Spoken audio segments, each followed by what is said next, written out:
출판사의 사장께서 저보고 앞으로는 지식 자장농으로 살아야 될 거라고. 그래서 지식 자장농이 뭡니까 그랬더니 읽고 듣고 말하고 쓰는 삶이라고. 읽고 듣는 걸로 씨를 뿌리고 말하기 쓰기로 수확하는 삶이라고. 어찌 보면 누구나 저 같은 삶을 이제 다 살게 된다는 거죠. 앞으로 세상은 저는 어떤 생산을 하거나 어떤 서비스 일도 로봇이나 또 인공지능 이런 걸로 대부분이 대체가 되고, 사람은 이 공부하면서 살 것 같아요.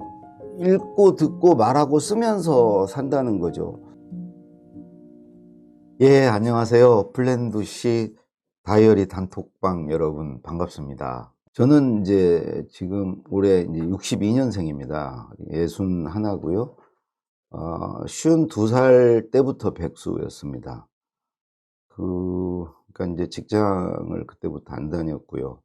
근데 앞으로는 다수가 저같이 이제 살게 되지 않을까.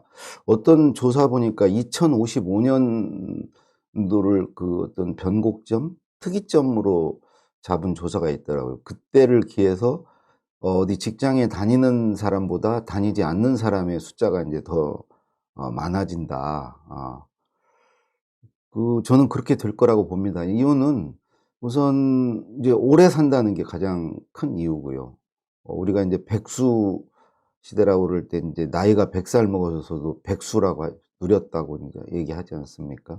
오래 살기 때문에 그렇게 나이 먹어서까지 이제 직장을 다닐 수가 없죠. 그래서 이제 60, 많이 길어도 이제 60 넘으면 이제 직장을 나오게 되고, 그분들이 이제 오래 사시니까 그분들이 이제 인구의 이제 계속 비중은 늘어날 테고, 또 하나는 많은 사람들이 얘기하듯이 인공지능이나 로봇이나 이런 것들의 어떤 발전, 그에 의해서 이제 어떤 일자리는 계속 줄 수밖에 없고, 그 일자리가 줄어서기도 하고, 저는 오히려 이제 일자리 어떤 직장을 스스로 벗어나서 나오는 분들이 앞으로 계속 많아질 거다. 특히 이제 젊은 분들 보면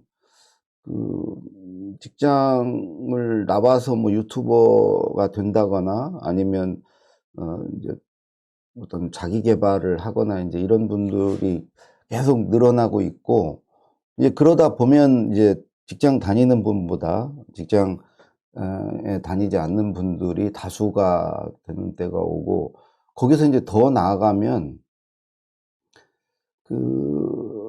지금은 직장에 다니는 분들이 다수기도 하지만은 왠지 이제 어떤 우월한 지위에 있고 다니지 않는 분보다 어떤 역량에서 이제 더 높은 걸로 평가를 받고 있지 않습니까? 그래서 많은 분들이 그거를 이게 어디에 들어가기 위해서 서로 지금 경쟁을 하고 있고, 이제 그런 거죠.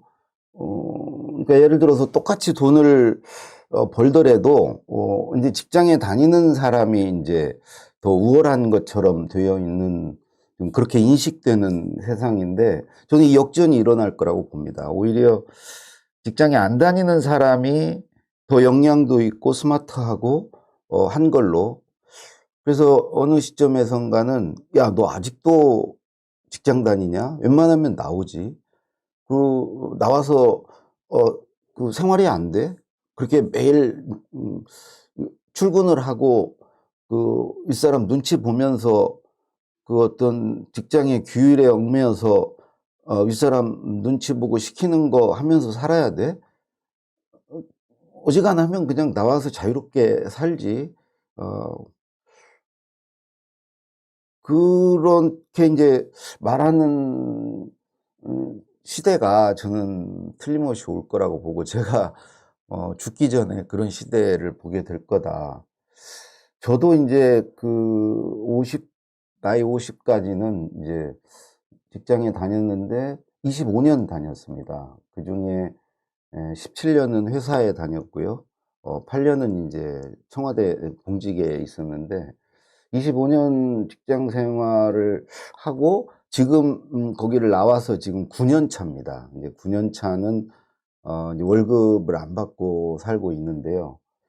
그러니까 인제 이 직장 다닐 때와 안 다닐 때가 이제 확연히 그 비교가 되고 한데, 우선 직장 다닐 때는 읽기 듣기의 삶이었고요. 지금은 말하기 쓰기의 삶입니다. 그러니까 직장 생활을 잘 하려면 읽기 듣기를 잘해야 합니다. 그러니까 음 어떤 조직이나 위에 상사나 이런 분들이 나에게 기대하는 거, 시키는 일, 이런 것들을 잘 해야 직장 생활을 잘 하는 거죠. 그 읽기 듣기 능력이 있으면 나에 대한 어떤 요구 이런 걸 잘 파악을 하고요. 그들의 어떤 기대 이상의 어떤 결과물을 만들어낼 수가 있죠. 그러니까 읽기 듣기라는 것은 뭐 그분들의 말을 듣는 것도 있고, 그분들의 어떤 나에 대한 기대를 파악하는 것도 있습니다. 그러니까 그거를 일단 알아차려야, 그리고 그런 거에 내가 잘 부응하고자 하는 어떤 욕구가 있어야 인제 그걸 잘 할 수 있는데, 그건 다 인제 읽기 듣기의 실력에서 비롯되는 거라고 생각을 합니다. 저 같은 경우는 이제 초등학교 2학년 때 인제 어머님 돌아가시고 외삼촌네, 이모네 이렇게 친척집에 살면서 아무래도 인제 정말 잘해 주셨는데, 그래도 내 집 같지는 않죠. 그래서 늘 인제 좀 어렵게 생각을 했고, 그분들에게 이게 잘 보이려고, 그분들 눈밖에 나지 않으려고 늘 이렇게 눈치를 보면서 이렇게 했는데, 그게 결국은 읽기 듣기의 삶이었고, 그렇게 해서 인제 어찌 보면 조련된 그런 걸 가지고 인제 학교에 가고 직장에 가서 인제 조직 생활을 해 보니까 그 역량이 있으면 인제 그런 생활은 잘하게 되더라고요. 그래서 25년 동안 이제 그걸 잘했죠. 여기서 잘한다는 것은 이런 겁니다. 일단은 이해를 잘하는 것이고요. 그리고 잘 맞춰 주려고 노력한다는 거죠. 그러니까 먼저 인제 이해를 잘한다는 것은 어 윗분이 이렇게 말을 하면, 혹은 말을 하지 않아도 그분의 어떤 나에 대한 기대나 어떤 일의 의도, 취지, 배경, 어떤 목적, 이런 걸 잘 파악한다는 거죠. 그래서 거기에 이제 부응하려고 노력한다는 겁니다. 그래서 인제 근데 이제 읽기 듣기를 인제 그래서 저는 잘했는데, 왜 직장 다닐 때 저는 이렇게 많이 아팠을까? 그러니까 인제 몸이 아픈 것보다 정신적으로, 또는 이게 마음의 병을 많이 앓았거든요. 우울증도 겪었고 공황장애도 왔었고요. 늘 어떤 강박 증세 같은 것도 있었습니다. 그러니까 일상적으로 늘 불안하고 우울하고 그랬던 것 같아요. 직장을 즐겁게 나간 적이 없는 것 같습니다. 가끔 그럴 때가 있었는데, 그럴 때는 이제 상사들이 어디를 집단으로 어디를 갔다거나 그럴 때 좀 홀가분한 마음으로 출근한 적이 있었지, 대부분은 이제 늘 월요일이 두렵고요. 또 해외나 어디 지방 출장 갔다가 이제 돌아오면, 그런 때는 더 힘들었어요. 잠깐 그 굴레에서 이제 벗어나 있다가 돌아올 때, 특히 인제 해외 갈 때 돌아올 때는, 그때는 이제 김포공항으로 돌아왔는데 정말 싫었습니다. 김포공항에 돌아오는 게 다음날 출근을 해야 된다는 것 때문에 늘 힘들었는데, 그런 힘든 게 어디에서 왔나, 원인은 몇 가지로 볼 수 있는데, 하나는 읽기 듣기만 하고 말하기 쓰기를 하지 않았다는 거죠. 입력만 있고 출력이 없었다는 겁니다. 그러니까 인풋 근데 왜 인풋만 있었냐? 그 입력한 것에 내가 이제 잘 맞춰주면 되기 때문에 그 출력이 필요가 없었죠. 내가 만들어내는 거에 어떤 그 것들은 그 나에게 말하고 한 그분의 것이지 내가 만들어낸 게 없는 거죠. 그리고 이제 또 하나는 내가 그분들이 시킨 것을 뭔가를 했을 때 늘 평가가 따르는 거죠. 그래서 늘 시험을 보는 겁니다. 학교 때보다 더 가혹한 시험을 보는 거예요. 그러니까 늘 아침에 가면은 저는 이제 글 쓰는 일을 했으니까요.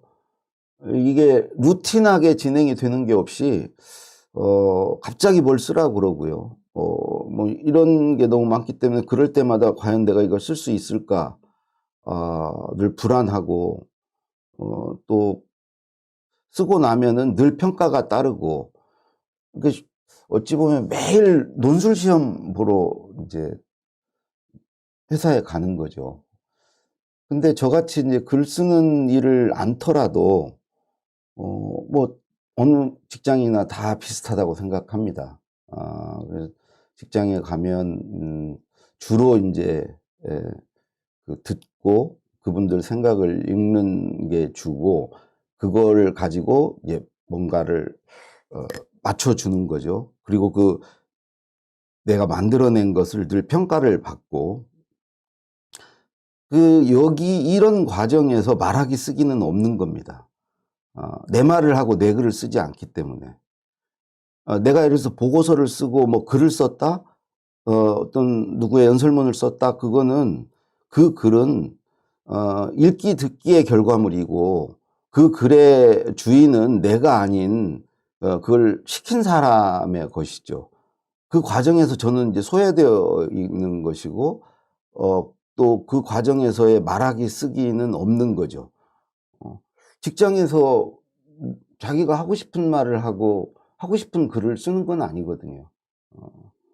써야 되는 글을 쓰고 해야 되는 말을 하는 것이거든요. 음 직장 다닐 때 하고 싶은 말을 저는 한 적이 없습니다. 늘 해야 되는 말을 했죠. 만약에 하고 싶은 말을 하라고 그러면 "아 저 이거 못 해요. 저 이거 하기 싫어요." 이런 말을 더 많이 했겠죠. 근데 그런 말 못 했죠. 글도 뭐 내 생각을 쓰기보다 인제 그분들이 내 글에서 기대하는 거 원하는 걸 쓰는 거죠. 그걸 쓰기 위해서 그분들의 생각을 읽는 것이고요. 그분들의 말을 귀담아 듣는 것이고요.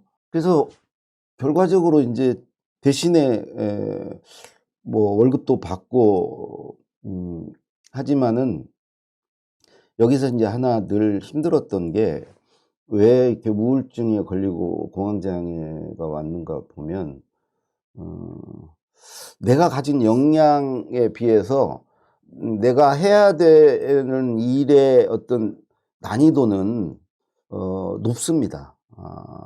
그러니까 내 역량에 비해서 더 높은 기대를 해요. 조직이나 상사는. 당연히 그렇지 않겠습니까?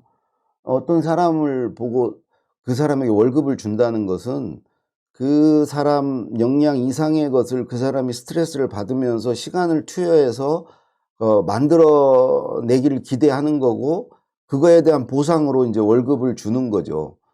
어 만약에 내가 역량이 한 80 인데 60 점짜리 일을 주는 조직은 저는 없다고 생각합니다. 처음에 그럴 수는 있겠죠. 근데 시키면서 인제 내가 한 역량이 한 80인 게 확인이 되면 뭐 100 이나 120 이나 130의 일을 하라고 요구를 하겠죠. 그리고 인제 그 80 대비 뭐 20 점, 50점 그 플러스 되는 게 인제 조직의 성과가 될 테고 그게 인제 월급값이 되겠죠. 그러니까 숙명적으로 저는 직장에 다닐 때는 스트레스를 받을 수밖에 없고요. 근데 그게 싫으면 이제 직장을 나와야 되는 것이고 그리고 인제 직장에서는 늘 또 비교가 이루어집니다. 당연히 이제 경쟁이 따르게 되는 거죠. 동료들 간에 조직은 늘 비교를 하고요. 경쟁을 부추기고요. 그리고 인제 나중에 내 어떤 결과물을 내면은 늘 지적을 받고 그러면 저 같은 경우는 인제 제가 한 거에 대한 인제 자책, 후회, 뭐 심하면 어떤 자괴감 뭐 이런 걸 느끼게 되고, 그러니까 이런 이게 우울하다는 것은 어떤 내 역량에 대해서 내가 스스로 자신이 없을 때, 혹은 내 역할이 별로 없다고 생각될 때 저는 우울감을 느꼈거든요.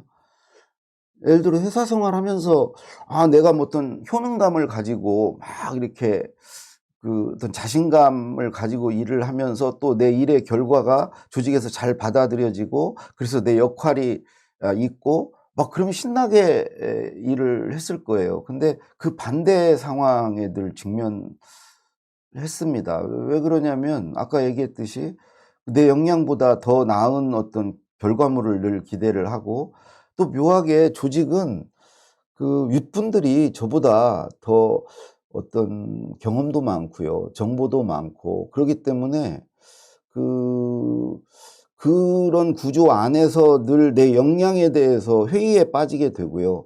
내 역할이 충분하지 못합니다. 그래서 막 어떤 막 효능감을 가지고 자신감을 가지고 일하기가 저는 힘든 구조라고 생각합니다. 이제 가끔 그런 게 충족되는 어떤 구간들이 있었어요. 전체 25년 직장 생활에서 이제 그런 게 있을 때 굉장히 즐겁게 이제 일을 했었는데, 그럴 때는 인제 뭐 자기 주도적으로 뭔가를 막 일을 할 때, 그럴 때 인제 일의 어떤 주인이 되고 그랬던 것 같습니다. 그랬는데 대부분의 기간은 인제 그렇지가 못했죠. 그 그래서 인제 그 효능감을 못 가질 때 인제 늘 불안하거든요. 불안해서 이제 '어떤 일이 또 떨어질까.' 이 늘 그런 상태에서 인제 이 불안이 깊어지면 인제 그게 공포스럽고, 그러면 이제 공황 장애가 오기도 하고요. 우울감은 인제 역할이 없고 막 이러다 보면 이제 무기력해지고 이제 우울증의 증세를 겪게 되죠. 제가 인제 그런 과정이었습니다. 그리고 인제 사실은 그게 누구나 그렇게 사는 거고, 그 그게 어찌 보면 뭐 좀 당연하게 받아들이고 살았죠. 그랬는데 인제 50대 초반에 나중에는 이제 오진 판명이 났지만 이제 위암 선고를 받고, 의사 세 분한테 인제 그렇게 확정 판결을 받고, 그 기간이 인제 한 몇 달 됐었는데, 그때 인제 저는 결국은 내가 그렇게 읽고 듣는 삶, 눈치 보는 삶, 누구에겐가 늘 평가받고 그런 삶에 대해서 좀 회의를 느꼈고, 그 굴레에서 인제는 '벗어나야 되겠다.' 해서 인제 아내에게 인제 그게 인제 50대 초반이면 직장을 그만두겠다고 했는데, 아내가 그래도 월 한 200은 벌어와야 된다. 그래서 타협한 게 인제 출판사에 월 150을 받고 주 3일 근무하는 걸로 인제, 그렇게 해서 한 1년 반 출판사에서 다니게 됐고, 인제 그런 결과로 이제 책을 나중에 인제 쓰게 됐는데, 그 출판사에 갔던 게 인제 일종의 과도기, 이행기였던 것 같습니다. 그러니까 읽기 듣기의 삶에서 말하기 쓰기의 삶으로 넘어가는 어떤 과도기였던 것 같습니다. 근데 저는 참 좀 다행스럽고 참 '선택을 잘했다.' 지금 돌이켜 보면. 그게 이제 50대 초반이었는데 그렇게 얘기하더라고요. "우리 뇌가 50 대에 제일 성능이 좋대요. 그러니까 30, 40대 뇌, 이제 젊은 뇌지만 50대 어떤 정도의 어떤 성숙이 되어 있는, 그렇다고 해서 인제 노화되지 않은 아주 최절정의 어떤 성능이라고 하더라고요. 그때에 그 이제 출판사에 갔을 때 두 가지 일이 있었는데요. 하나는 첫날 그 자기소개를 하라고 그래서 거기에 이제 출판사 직원이 5분 다 여성분들이었습니다. 근데 소개를 했을 때 제일 고참 여직원께서 잠깐 따라 나오라고 그래서 나갔더니 앞으로 말 그렇게 길게 하지 말라고. 근데 인제 내가 무슨 말을 했나 보니까 지금까지 어디 다녔고 뭐 하면 살았고 내가 누구에 뭘 했고, 그러니까 내 얘기가 아니고 내 껍데기를 얘기를 한 거예요. 그러니까 어디 나왔고 어디 다녔고 누구의 뭐였고. 근데 또 하나 얘기는 그 인제 인생 뭐 후반전을 인제 여기 와 살려고 그런다. 근데 그런 것들이 인제 되게 그분의 듣기에 "여기가 무슨 인생 후반전 사는 데인 줄 아냐. 어? 왜 이렇게 만만해 보이냐. 어? 자기네는 여기에 정말 어? 모든 걸 걸고 지금 하고 있는데 어? 어디 뭐 여기 뭐 다른 거 다 하다가 인제 다 힘 빠지고 하면은 와서 하는 데인 줄 아냐." 인제 그거가 일단 기분이 나빴고, "당신이 뭐 어디 그동안 뭐 하면서 어디 다니고 그게 우리 아무 관심도 없는데." 그래서 인제 그런 생각을 했죠.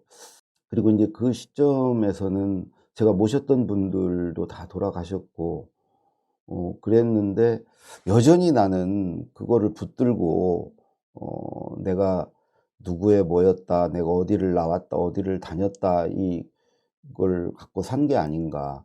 이제 정작 그들이 듣고 싶었던 얘기는 "네가 누구냐."죠. "네가 뭘 잘할 수 있고 어떤 걸로 우리 일손을 덜어줄 수 있고 네가 뭐에 관심이 있고 뭘 할 수 있느냐."인데, 내가 뭐 어디를 다녔었고 뭐 이게 사실은 의미도 없고 뭐 중요한 것도 아니지 않습니까?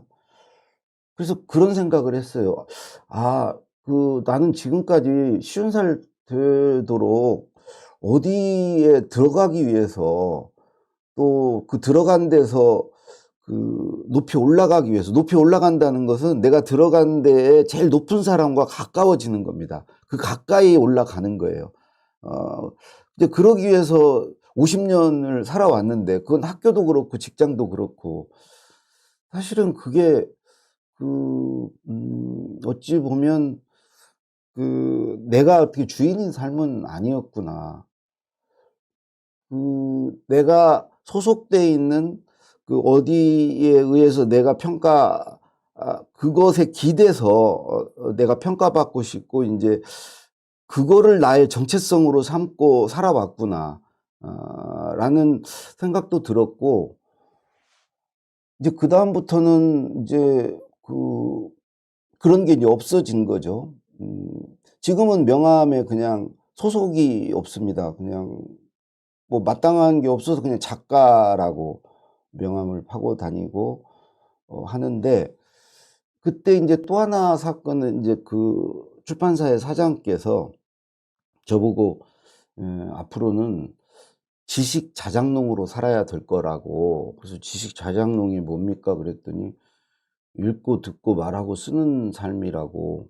읽고 듣는 걸로 씨를 뿌리고 말하기 쓰기로 수확하는 삶이라고. 그게 인제 나중에 보니까 우리 유시민 선배도 지식 소매상, 본인을 지식 소매상이라고 얘기를 하더라고요. 그리고 인제 얼마 전에는 또 고미숙 선생을 만나서 얘기를 들어보니까 인제 그분도 인제 그분은 아예 청년 때부터 인제 백수로, 지금은 저보다 2살 위니까 인제 거의 노년 백수죠. 본인 스스로 이제 그렇게 얘기를 하시던데, 음 제가 처음에 얘기했듯이 인제 어찌 보면 누구나 인제 그런 저 같은 고미숙 선배 같은, 유시민 선배 같은 삶을 이제 다 살게 된다는 거죠.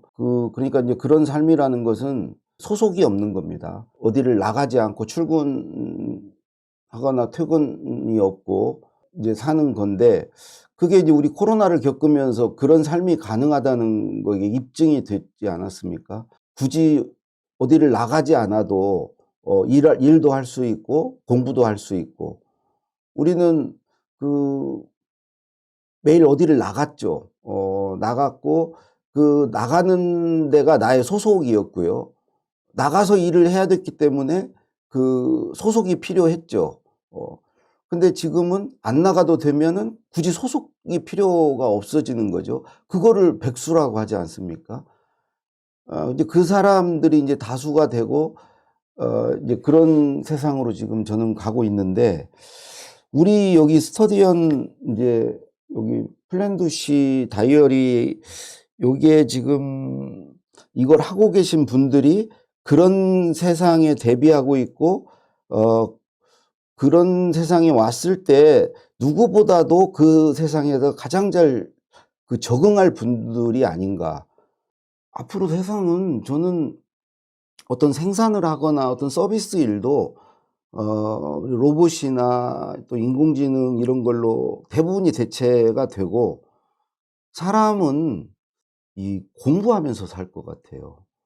그러니까 그 읽고 듣고 말하고 쓰면서 산다는 거죠. 누구나 저 같은 이제 강사가 되고 누구나 동시에 수강생이 되고요.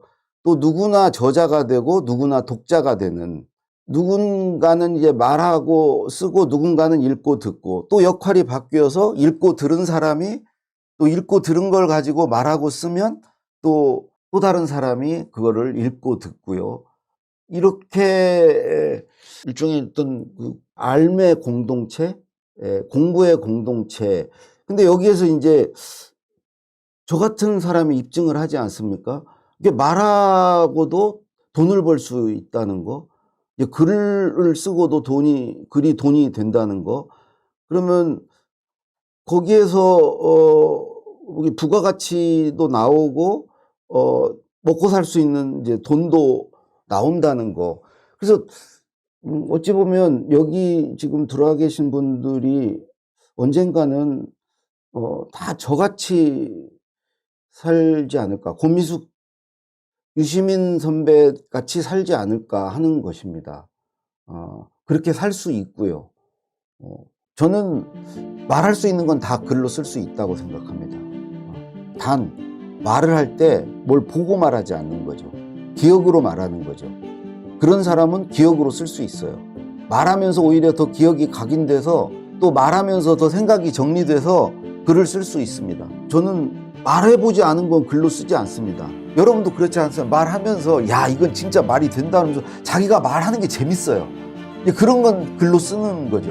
근데 말하면서 왠지 이게 자기도 이렇게 확신이 없고 자기 말에 대해서 별로 이렇게 말이 재미도 없어. 그런 건 글이 안 됩니다. 근데 많은 분들이 앞에 1단계에서 5단계가 없이 바로 글을 쓴다는 거죠. 그러면서 글쓰기가 어렵다. 당연히 어렵죠. 쓸 거리가 없는데. 그래서 이제 저는 이렇게 생각합니다. 어떤 글이 좋은 글이냐? 저는 말 같은 글이 좋은 글이라 생각합니다. 이게 읽었을 때 누구에게 말을 듣는 것처럼 술술 읽히는 글. 저는 우선 1단계는, 제 삶의 1단계는 입력입니다. 공부예요. 읽기 듣기입니다. 읽기 듣기. 이거는 이제 말하고 쓰기 위해서, 그러니까 그런 아웃풋을 위해서 이제 인풋이 필요하죠. 1단계는 인풋인데, 첫 번째는 독서고요. 두 번째는 이런 강의를 듣는 겁니다. 강의를 듣는 게 두 번째고, 세 번째는 제 생각, 제 의견을 만들어내는 거예요. 그러니까 생각하는 겁니다. 물론 읽기 듣기가 그 바탕에 있어야 이 세 번째도 가능합니다. 책을 읽거나 이런 강의를 듣고 나서 그걸 곱씹고 이렇게 좀 곰삭혀서 제 생각, 제 의견 이런 걸 이제 만들어내는 거. 그다음에 네 번째는 경험입니다. 뭔가를 그 시도하고 도전함으로써 그런 나의 어떤 이야기를 만들고 내 일화를 만드는 거죠. 이제 그런 게 다 말하기, 글쓰기의 재료가 되거든요. 경험이고, 다섯 번째는 어디 가서 뭘 보는 겁니다. 그게 뭐 관광일 수도 있고 구경일 수도 있고 뭐 어떤 것을 목격하는 거일 수도 있고 유심히 봅니다. 여섯 번째는 누군가와 대화하는 겁니다. 누군가를 만나서 누군가의 얘기를 듣는 거죠. 이게 다 입력입니다. 마지막 하나 더 말씀드리면 감상, 느낌 이런 겁니다. 뭔가를 내 그 감정을 알아채는 거. 말을 하고 글을 쓰려면 이 7가지 재료가 필요하거든요. 책에서 나 이런 강의에서 들은 어떤 지식과 정보 이런 것도 필요하고요. 당연히 내 생각과 의견도 필요하고 어떤 내 느낌과 감상을 말해야 되는 경우도 많고요. 특히 이 말과 글에서는 그 이야기가 중요하죠. 내 이야기. 이제 그런 것들을 어찌 보면 수집하는 거, 모으고 그런 거를 이렇게 쌓아가는 게 1단계입니다. 이것들을 직장 다닐 때도 했죠. 했는데 목적이 달랐습니다. 직장 다닐 때는 뭐 예를 들어서 직장 다닐 때도 뭐 자료도 읽고 뭐 여러 가지를 했지만은 그걸 왜 했냐? 시험을 잘 보기 위해서 했습니다. 아까 얘기했듯이 평가를 잘 받기 위해서, 시킨 일을 잘하기 위해서. 그럼 지금은 왜 그 입력을 하냐? 내 말을 하고 내 글을 쓰기 위해서 합니다. 그게 많아지면 내 말과 글의 수준도 높아지고 그 말과 글의 내용도 풍성해지기 때문에 근데 이 시험을 잘 보기 위해서 남의 평가를 잘 받기 위해서 하는 입력 행위는 재밌을 수가 없어요. 또 보람이 있을 수가 없습니다. 근데 지금 하는 이런 것은 정말 재밌고요. 의미도 더 크고요. 그래서 1단계는 이런 겁니다. 예를 들자면 그전에는 저는 이런 어떤 시도를 하거나 이런 걸 안 했어요. 어떨 때만 했냐? 그걸 했을 때 실패하지 않을 거라는 확신이 있을 때. 그러니까 남의 시키는 일을 할 때는 실패를 하면 안 되거든요. 그러니까 완벽주의 막 성향을 가진 사람이 더 조직에서 인정받고 이제 그런 사람일수록 저같이 이제 강박 증세를 느끼고 또 좌절도 쉽게 하고 이제 그래 상태였는데 지금은 오히려 이제 제가 뭔가를 해서 실패를 하고 실수를 했을 때 그게 더 좋은 이야깃거리가 되고 글감이 되고 이제 그러니까 그런 것들에 대한 두려움도 적어졌고 오히려 그런 것을 자꾸 이렇게 찾게 되고 예전에는 모르는 게 볼 때도 그게 보는 게 내 글과 말의 쓰임새가 없었기 때문에 뭐를 유심히 보지 않았어요. 뭐를 주목해 보지 않고 관찰하지 않고 설사 봤다고 하더라도 거기 본 거에서 어떤 나만의 어떤 의미를 찾는 거, 어떤 내 시각, 내 관점을 만들어내는 거, 나는 저걸 이렇게 봐, 나는 저렇게, 이렇게 해석해, 이런 것들까지 발전하지 않았거든요. 그리고 지식과 정보를 접했을 때도 그런 것들로부터 이것을 내 이야기에 써먹기 위해서는 나는 그 지식을 이렇게 보고 이 지식을 이렇게 활용할 수 있고 우리 현실에 이렇게 적용이 된다로까지 생각하지 않았어요. 그냥 그 지식을 내 보고서나 이런 그에 인용하는 수준에서 그쳤는데 지금은 어떤 정보를 듣거나 누구의 말을 듣고 그럴 때 그거를 자기화한다는 거죠. 내 말과 내 글에 써먹어야 되기 때문에 그거를 그냥 누가 이렇게 말했다, 어느 책에 이렇게 써있더라라고 하면은 내 말과 글이 안 돼요. 옮기는 거에 불과하잖아요. 근데 지금은 내 말을 하고 내 글을 쓰려면 그거를 내 해석이 들어가야 되잖아요. 그러니까 나는 이런 지식을 내가 읽었는데 이 지식이 나는 이렇게 보고 이런 식으로 내가 이렇게 내 그 일상에 이렇게 활용하고 있다. 이렇게까지 이제 말을 하고 글을 쓰기 위해서는 한 번 더 들어가야 되는 거죠. 근데 이렇게 들어가서 그걸 찾게 되면은 그게 너무 재밌고 막 어떤 희열을 느끼는 거예요. 공부가 너무 재밌는 거야.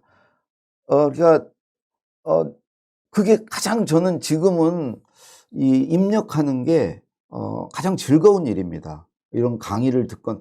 근데 여기에 들어오시는 분들이 다 그런 분들 같아요. 이 공부를 즐기고 사실 뭐 자기 계발이라는 게 결국은 그 입력을 전제로 입력을 내 것으로 만들어서 나를 성장시키는 것이잖아요. 뭔가를 읽거나 이런 강의를 듣거나 또 여러분들끼리 이게 대화하면서 자기 스스로 이제 성장하는 거 아닙니까? 그게 너무 좋은 거 아니에요?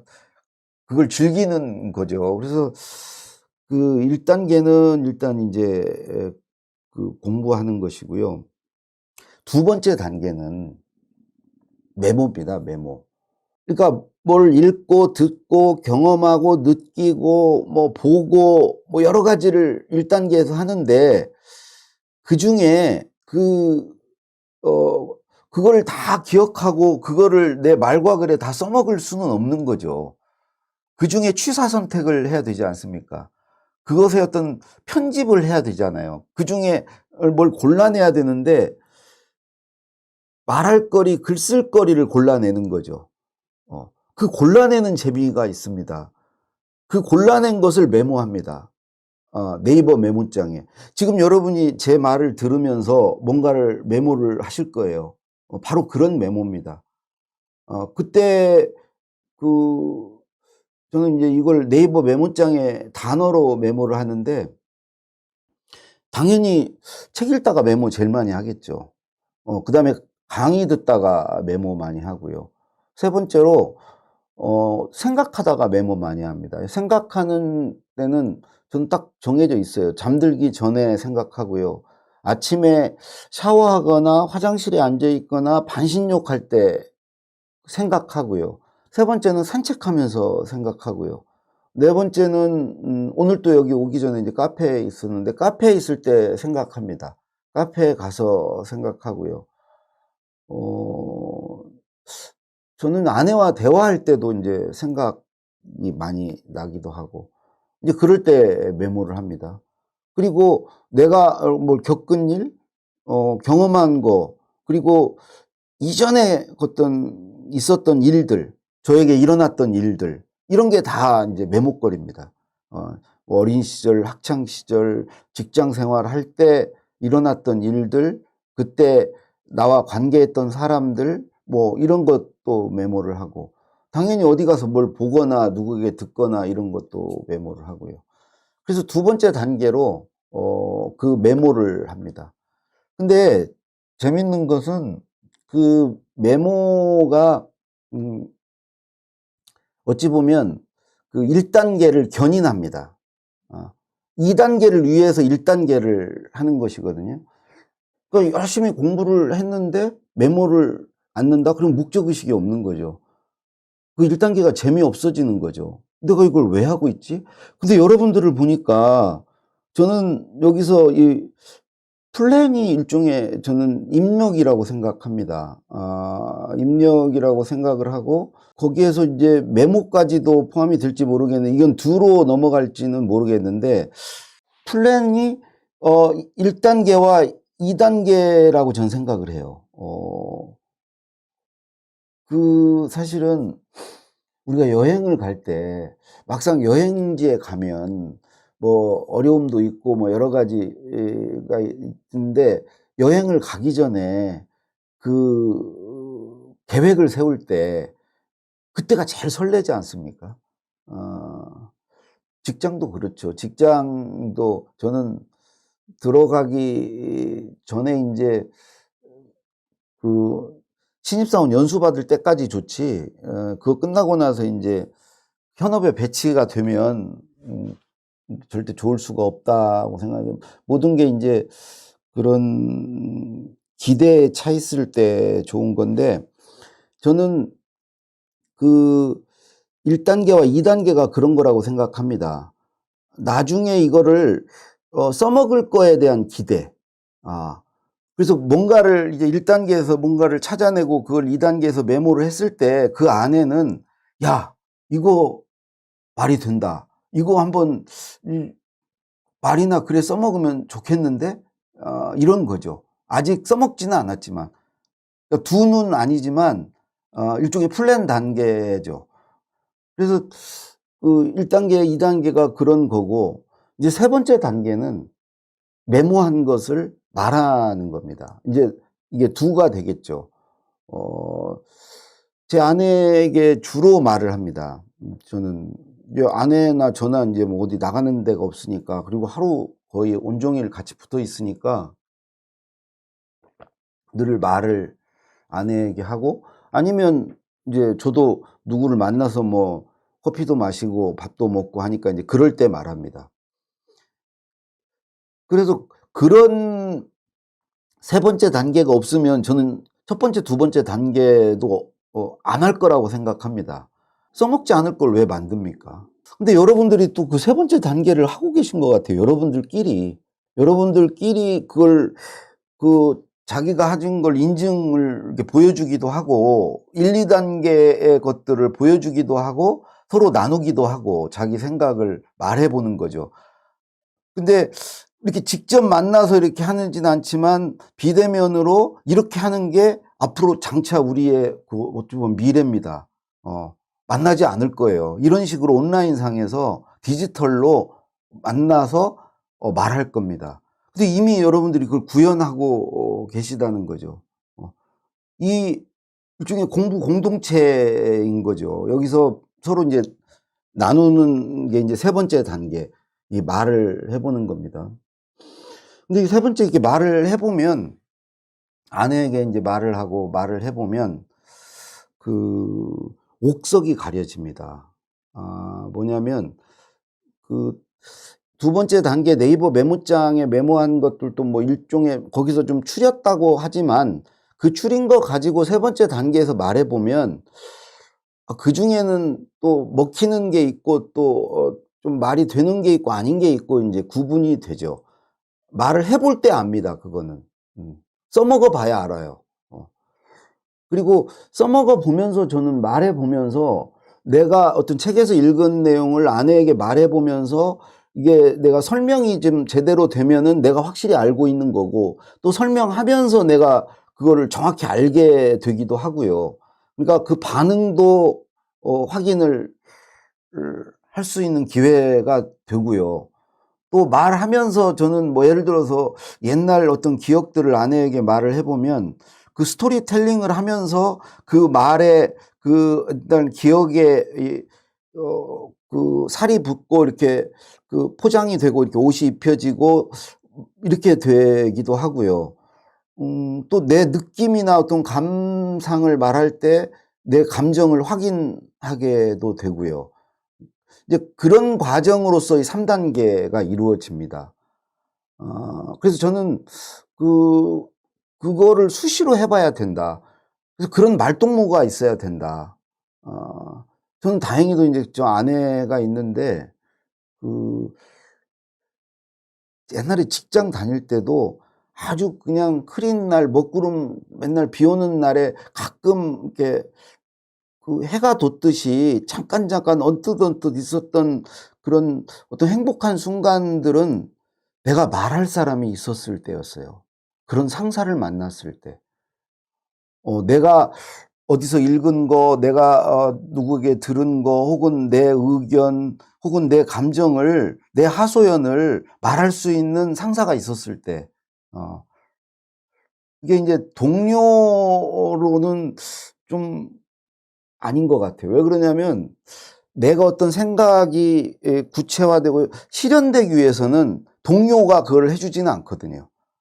직장에 다닐 때는 이제 상사가 내 말을 들어 주고 했을 때 내 생각을 실현해 볼 수 있거든요. 그리고 그 실현된 결과를 가지고 내가 어떤 성취감 같은 걸 느낄 수 있거든요. 그게 진정한 어떤 말을 했을 때의 보람이거든요.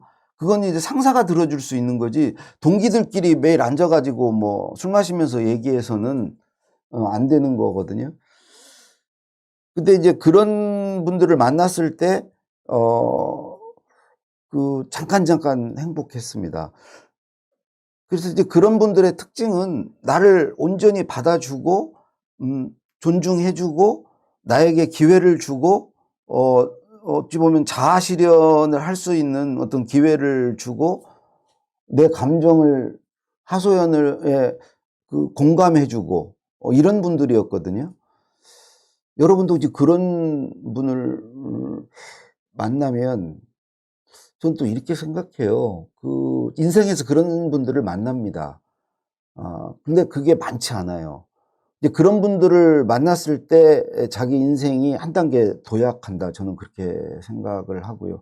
그게 어찌 보면 인생의 멘토 스승들이죠. 저도 몇 분을 만났습니다. 제 인생에서.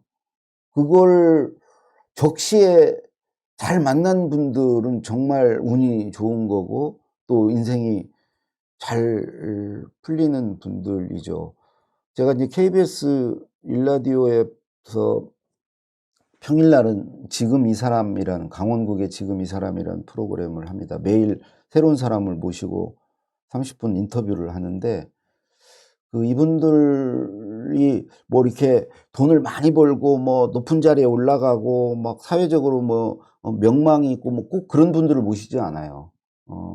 뭔가 이야깃거리가 있는 분을 모십니다. 목표는 뭐냐면 그분을 모시고 한 30분 얘기를 들어봤을 때 뭐라도 하나 배우는 게 있고 뭔가 깨닫는 게 있는 그런 메시지가 있는 분, 그런 스토리가 있는 분을 모시거든요. 그런 메시지나 스토리는 꼭 높이 올라갔다고 그래서 돈을 많이 벌었다고 있는 건 아니잖아요. 이제 그런 분을 모시고 그런 걸 하나를 이제 뽑아내기 위해서 듣는데 그분들 되게 공통점이 인생에서 반드시 누군가가 있습니다. 누군가를 만났습니다. 정말 공통점이에요. 그리고 누군가를 만났다고 얘기를 하는 걸 보면 이분들은 그 만남에서 뭔가 의미를 찾고 그 만남을 자기 어떤 그 발전의 계기로 삼은 사람들이에요. 그러니까 그분들이 의미 있게 받아들여진 거죠. 그냥 스쳐 지나갈 수 있어요. 근데 그분과의 만남에서 뭔가의 인생의 전환점, 변곡점을 만든 거죠. 그리고 또 하나 특징은 긍정적입니다. 낙관적이에요. 같은 것을 그래도 밝은 쪽을 보고 좀 희망적으로 보고 이제 낙관적으로 접근하는 분들이고 이제 그러면서 안 하기보다는 해보는 쪽으로 늘 이렇게 해왔던 분들이고 그리고 이제 하나 더 이거는 뭐 결과적으로 보면 선택을 잘한 분들 같아요. 그런 어떤 선택의 기로에서 뭔가를 할 때 이걸 할까 저걸 할까 할 때 인제 선택을 잘해서 스스로 그게 뭐 사회적인 성공이라기보다 자기 스스로 자기 돌아온 지나간 삶에 대해서 만족하는 거죠. 내가 막 후회하고 막 이런 게 아니고 '잘 살아왔다.' 라고 생각하는 되게 분들인데 음 어쨌든 그 이 관계에서 자기를 받아주는 사람을 만났다는 거. 그래서 이제 세 번째 단계는 이제 제가 이제 말을 해 본다는 것이고 말할 때는 누군가 들어주는 사람이 있어야 되니까 인제 제가 그렇게 관계가 중요하다는 말씀을 드리고 네 번째 단계는 이렇게 말을 해 보면 아까 옥석이 가려진다고 그랬는데 그 가려진 것을 가지고 2차 메모를 합니다. 아까 두 번째 메모는 네이버 메모장에 한다고 그랬는데 이 네 번째 메모는 이 공개된 공간에 합니다. 여러분은 지금 그런 공간에 하고 계신 거죠. 저는 뭐 네이버 블로그에도 했고요. 페이스북에도 했고요. 트위터에도 했고요. 카카오 스토리에도 했고요. 제 홈페이지에도 했고요. 티스토리에도 하고 있고요. 카카오톡 채널에도 했습니다. 그런 데다가 한 16,000-17,000 개의 메모를 했습니다. 16,000-17,000. 유튜브에도 했습니다, 유튜브. 그러니까 이 공개된 공간에다가 메모를 이제 한 건데 이건 뭐 메모라고 하기는 좀 그렇고 뭐 단편적인 어떤 글이라고 할 수 있죠. 그리고 아무래도 이제 남들이 보는 공간에 하기 때문에 뭐 네이버 메모장에 하던 식의 그건 아니고 좀 더 발전된 거겠죠. 거기에 내가 뭐 알게 된 뭘 쓰고 뭐 또 내 생각을 밝히고 혹은 나의 어떤 감정을 얘기하고 이제 이런 것들이 음 그런 조각조각 것들을 한 16,000-7,000개 지난 8년여 동안 16,000-7,000 개를 그런 공간들을 해 왔습니다. 그리고 인제 5번째 단계는 그 이 16,000-7,000개 조각들을 가지고 2차 말하기입니다. 2차 말하기. 아까는 거의 인제 스몰 토킹에 가까웠어요. 뭐 아내에게 말하고 밥 먹으면서. 근데 2차 말하기의 특징은 돈을 받는 말하기입니다. 여기서부터 인제 어찌 보면 이제 돈이 되는 거죠. 말이 돈이 되는 겁니다. 지금 이런 강의를 하는 것도 그렇고요. 그다음에 뭐 방송에 나가서 말을 하는 것도 그렇고 말이 돈이 됩니다. 말값을 쳐 줘요. 어 인제 유튜브에 말을 하는 것도 당장은 돈이 안 되지만 나중에 돈이 될 수 있죠. 그런 시대에 말값을 쳐 주는 시대입니다. 유튜버들이 다 말하는 거 아닙니까? 말하는 걸로 이제 저는 그런 플랫폼이 유튜브만이 아니고 정말 많아질 거라고 봅니다, 그런 플랫폼이. 여기 스터디언도 아마 연내 그런 플랫폼을 이제 만든다고 하는데 이제 그게 저는 거기에서 돈을 벌 수 있는 그런 플랫폼으로 저는 발전해 나갈 거라고 봅니다. 그런 장을 제공해 줄 거라고 생각합니다. 그래서 거기에서 인제 말을 하면 사실은 그게 이제 돈이 돼야 인제 사람들이 유튜브가 결국은 그래서 많이들 되는 거 아닙니까? 처음에는 그냥 뭐 심심풀이로도 할 수 있고 자기를 알리는 걸로도 할 수 있지만 궁극적으로는 그게 인제 돈이 됐을 때 생계의 그 기반이 됐을 때 거기로 사람들이 모이는 거 아니겠습니까? 근데 그런 채널들 플랫폼은 앞으로 정말 많아질 거라고 보고요. 자기가 돈 되는 말만 하면 충분히 말만 하고도 인제 살아갈 수 있게 될 거라고 보고 그래서 5번째 단계는 그걸 이렇게 말해 보는 겁니다. 16,000개 조각 중에 골라서 말을 합니다.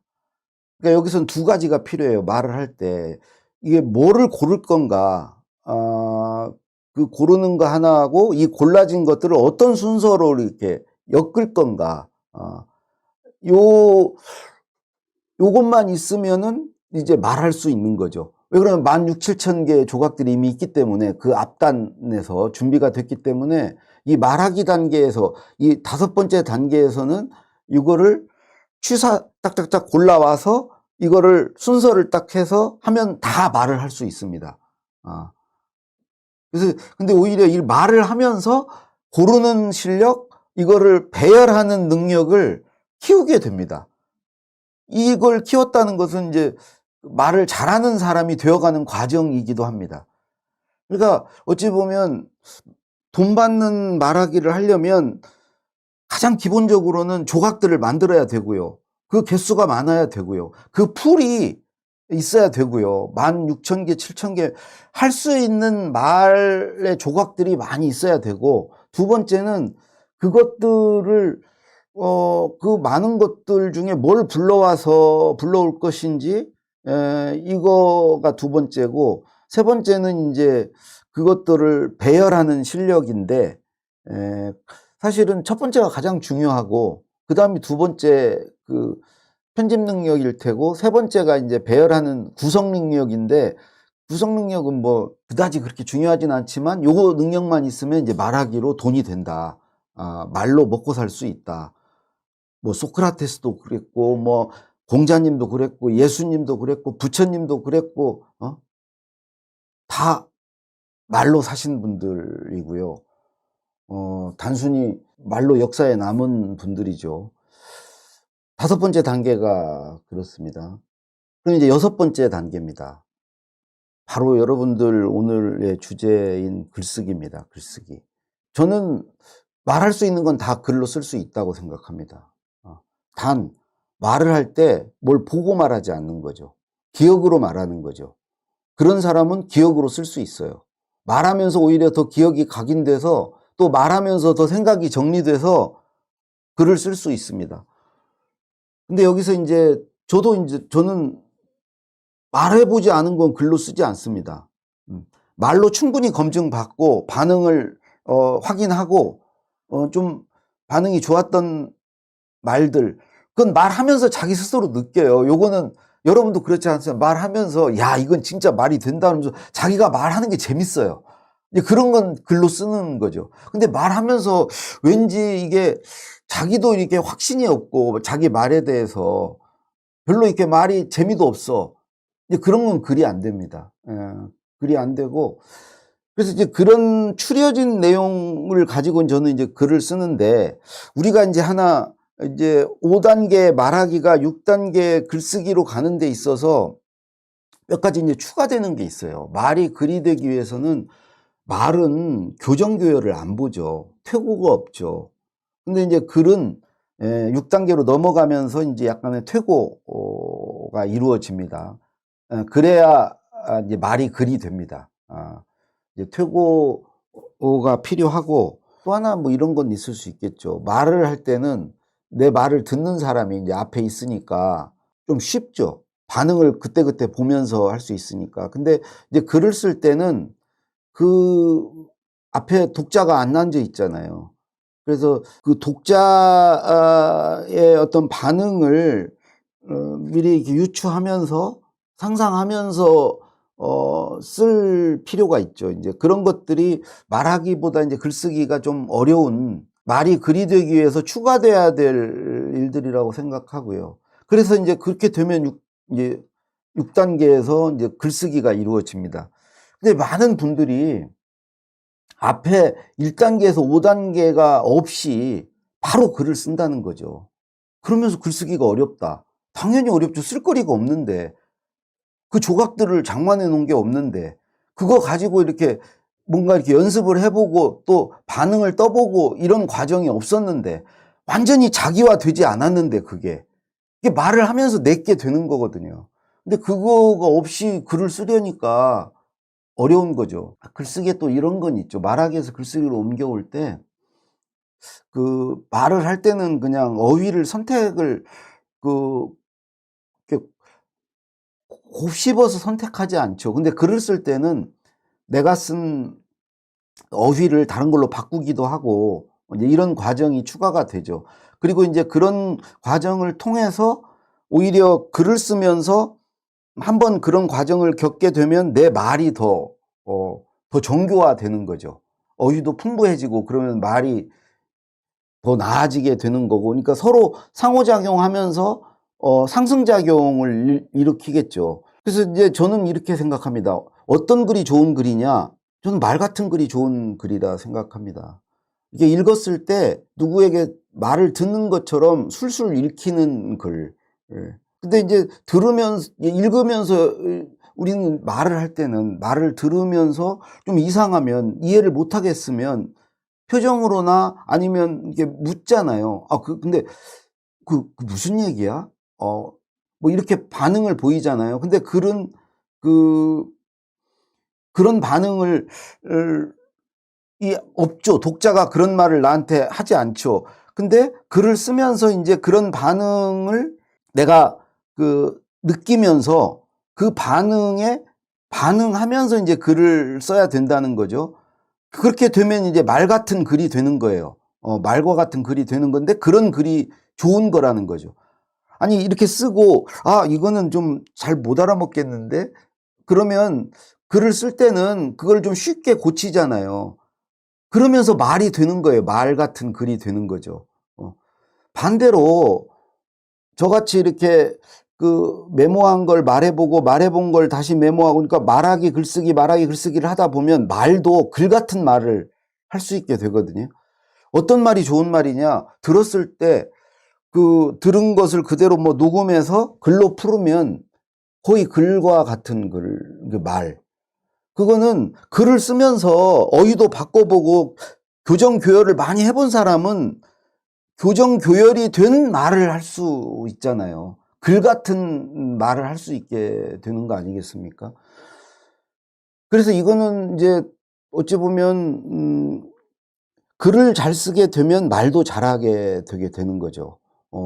6단계에 글이 써지는 것은 말을 해 봤기 때문에 글을 잘 쓰게 되는 거고, 그 글을 쓰면서 또 다시 또 말을 잘하는 훈련이 또 이루어지는 것이고요.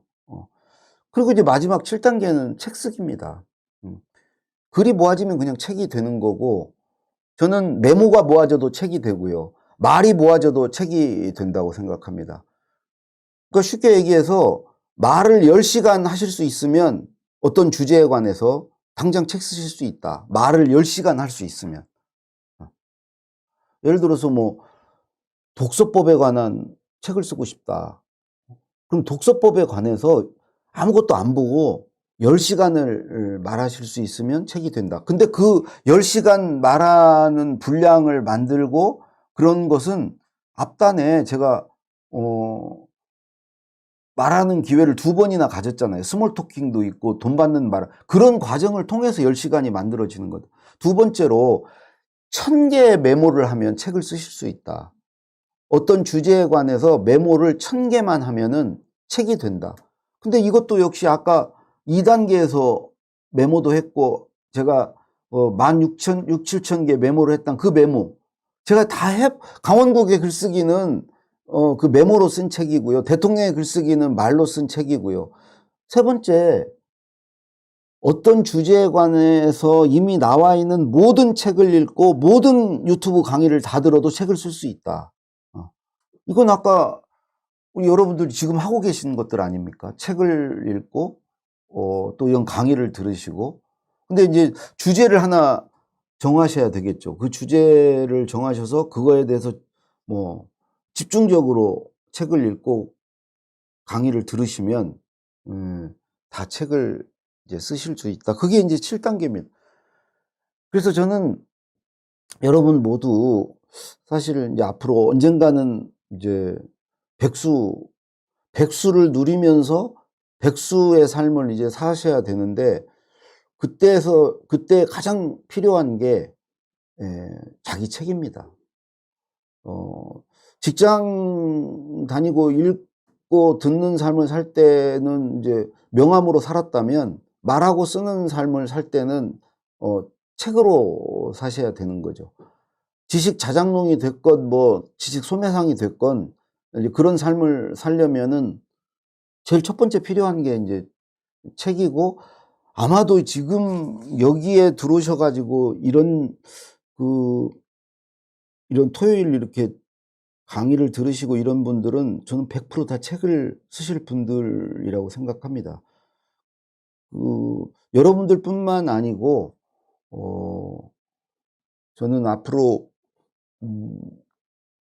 아까 처음에 얘기한 어디 다니지 않는 사람이 이 사회의 주류가 되는 시대가 되면 다 이제 책을 쓰실 거라고 보고, 그 책을 쓰기 위해서는 오늘 쭉 말씀드린 그 1단계부터 6단계까지만 되면 책 쓰기는 뭐 누구나 지금 가능한 거다.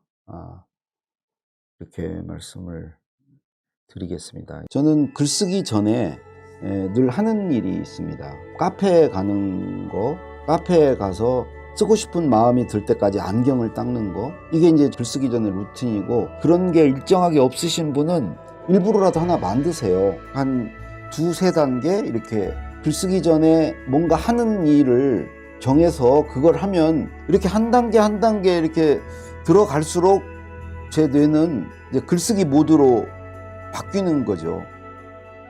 좋은 글을 쓰기 위해 하고 있는 훈련이나 루틴이 있나요? 좋은 글은 모르겠고, 하여튼 글을 쓰기 위해 내가 하는 루틴, 여러 가지 루틴이 있습니다. 여러 번 제가 이제 말씀드렸는데, 저는 글쓰기 전에 늘 하는 일이 있습니다. 카페에 가는 거, 그리고 카페에 가서 쓰고 싶은 마음이 들 때까지 안경을 닦는 거. 이게 이제 어찌 보면 책 글쓰기 전의 루틴이고, 저는 이런 루틴을 아마 뭐 다들 갖고 계실 거라고 생각합니다. 혹시 그런 게 일정하게 없으신 분은 글쓰기 전에 뭔가 하는 일을 정해서 그걸 하면 글쓰기 모드로 들어가는데 훨씬 좀 수월하다. 일부러라도 하나 만드세요. 한 두세 단계 이렇게. 저는 카페를 향해서 가는 게 1단계 루틴이고요. 카페에 가면은 이제 카페에 가서 이제 커피를 시키면 그건 두 번째 단계고요. 세 번째 단계로 이제 안경을 닦는 게 이제 세 번째 루틴입니다. 그러면 이렇게 한 단계 한 단계 이렇게 들어갈수록 제 뇌는 이제 글쓰기 모드로 바뀌는 거죠. 거부감, 저항이 덜한 상태가 되는 거죠. 누구나 글쓰기는 그렇게 하고 싶고 막 그런 게 아니기 때문에, 그리고 늘 이제 좀 약간 두려운 일이기 때문에 그런 것을 약화시키는 장치로서의 루틴이 좀 필요하다고 생각하고요. 그거 말고도 다른 루틴은 그냥 저는 마감에 쫓겨서 쓰는 것도 하나의 방법입니다. 마감에. 그러니까 내일까지 써야 되는 글이 있으면은 오늘 저녁 먹고 와서 이제 쓰기 시작하는 거죠. 그렇게 또 글을 제일 많이 씁니다. 어디 연재하는 글이라든가 이런 것들은 하루 전날 저녁 먹고 쓰는데, 이것도 하나의 루틴일 수 있습니다. 그러면 그 전에는 그러면 이 뇌가 놀고 있냐? 전혀 그렇지 않습니다. 나름대로 이제 계속 고민을 하고 무르익히는 거죠. 무르익히는 거죠. 내 생각을. 계속 무르익힌 것을 그때 톡 따는 거죠. 어디가 이제 골물 때 익지 않았을 때, 설 익었을 때 짜면 안 나오거든요. 그거를 이제 푹 익혀서 그게 완전히 골맞을 때 톡 건드리면 따지듯이 그런 식으로 마감으로 쓰는 것도 하나의 저는 제 루틴입니다. 예. 어떤 식으로든 이런 루틴을, 그러니까 루틴이 있으면, 예를 들어서 카페에 가서 안경을 닦으면 얘는 그냥 써야 되는 줄 알고 그 다음 단 쓰기로 이렇게 들어가고요. 마감으로 쓰는 것도 마찬가지입니다. 그 시간이 되면 얘가 써야 되는 줄 알아요. 그리고 모리오님께서 망설임 없이 글쓰기를 쉽게 시작할 수 있는 방법이 있을까요? 망설임 없이. 이거는 이렇게도 저는 글을 씁니다. 이렇게 쓰는 방법은 요약하기와 퇴고로 쓰기 두 가지를 말씀드릴 수 있는데, 글을 쓴다고 생각하지 마시고요. 일단은 내가 가진 걸 그냥 다 쏟아낸다. 자기 검열을 하지 마시고 취사 선택을 하지 마시고 다 쏟아낸다 생각을 하시고, 그냥 되지도 않는 소리를 막 그냥 횡설수설 중구난방으로 막 쏟아내시고, 그 양이 이제 풍부하면은 요약으로 그걸 정리하면 되고요. 그러니까 A4 용지 한 장을 써야 되면 한 3장 정도 쏟아내실 수 있는 분은 그 3장을 한 장으로 요약하면 이제 글이 되는 거죠. 근데 이런 분들은 사실은 많지는 않습니다. 할 말이 정말 많고 아는 것도 많고 그런 경우는 이게 가능하지만, 그렇지 않은 경우는 저는 내가 쏟아낸 거에다가 뭘 찾아서 붙입니다. 긁어다가 붙이고 해서 양을 확보하고 그걸 요약하는 방식으로 쓰는 게 하나 있고요. 다른 하나는 내가 쓸 수 있는 만큼을 이제 되지도 않는 말을 쏟아내놓고 그걸 고치는 겁니다. 고치는 거. 그거에다 살을 붙이건 뭘 하건 고치는 방법이니까 이렇게 생각하시면 돼요. 일단 쏟아내고 요약을 하건 고치건 하자. 이제 그런 생각에서 하면 그야말로 망설임 없이 시작할 수 있죠. 사실은 동트기 전이 제일 어둡다고, 막상 글을 쓰기 시작하기 직전이 제일 글쓰기가 어렵고요. 두렵기도 하고, 막상 시작하면 뭔가 이렇게 치기 시작하면, 쓰기 시작하면 그 두려움은 더 확 줄고요. 오히려 막막했던 뭘 쓰지 이런 상태에서 쓸거리가 자꾸 이제 생각이 나기도 하고요. 그래서 일단 시작하는 게 저는 좋다고 생각을 합니다. 그 뭐라도 치기 시작하시면 훨씬 더 좋은 상태, 글을 쓰기 좋은 상태가 된다. 이렇게 그런 믿음을 가지고 일단 시작을 하시기 바랍니다. 헬렌 님께서 글에는 여러 가지 힘이 있다고 생각됩니다. 그러니까 글쓰기를 잘하고 싶다면 가장 좋은 게 무엇인가요? 독서일까요? 글쓰기를 잘하고 싶다면 이제 필요한 걸 말씀하시는 것 같은데, 당연히 독서 중요하죠. 근데 저는 독서 그 자체보다는 그 독서를 통해서 내 글에 써먹을 수 있는 것을 얼마나 찾느냐가 중요하다고 생각을 합니다. 저는 책에서 제 글에 써먹을 거리를 찾는 방법이, 우선 첫 번째는 목차 열심히 봅니다. 책의 목차. 목차를 유심히 보면은 거기서 글감을 많이 찾거든요. 목차를 보다 보면은 이건 나도 할 말이 있다. 이건 나도 아는 내용이고 나도 이런 경험이 있고 뭐 이런 쓸 수 있는 거리들을 목차에서 좀 많이 발견을 하게 되고요. 또 하나는, 저는 한 꼭지 책을 읽을 때 한 꼭지 글을 읽으면 반드시 내 글에 써먹을 거리를 찾습니다. 예를 들자면 시작을 이렇게 할 수 있네. 마무리 이거 참 좋다. 아니면은 글의 어떤 전개가 이런 식으로 나도 전개를 하면 좋겠다. 아니면은 그 글의 내용 중에 내 글에 써먹을 인용거리를 찾기도 하고요. 뭐라도 찾습니다. 안 찾아지면 다음 글로 저는 안 넘어갑니다. 그리고 또 책을 읽을 때 다 읽지 않아요. 목차를 보고 발췌해서 읽고요. 그 발췌해서 읽은 거에서는 반드시 내 글에 써먹을 거리를 찾습니다.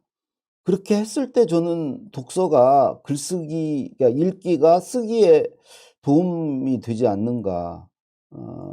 그러니까 책을 읽는 목적이, 어떤 분은 그냥 무료함을 달래기 위해서, 혹은 재미를 위해서, 혹은 뭐 자기 계발을 위해서, 뭐 아니면은 어떤 감정의 순화, 카타르시스를 느끼기 위해서, 아니면 어떤 시험을 보기 위해서 읽으시는 분들도 있겠죠, 수험서 같은 걸 읽으면.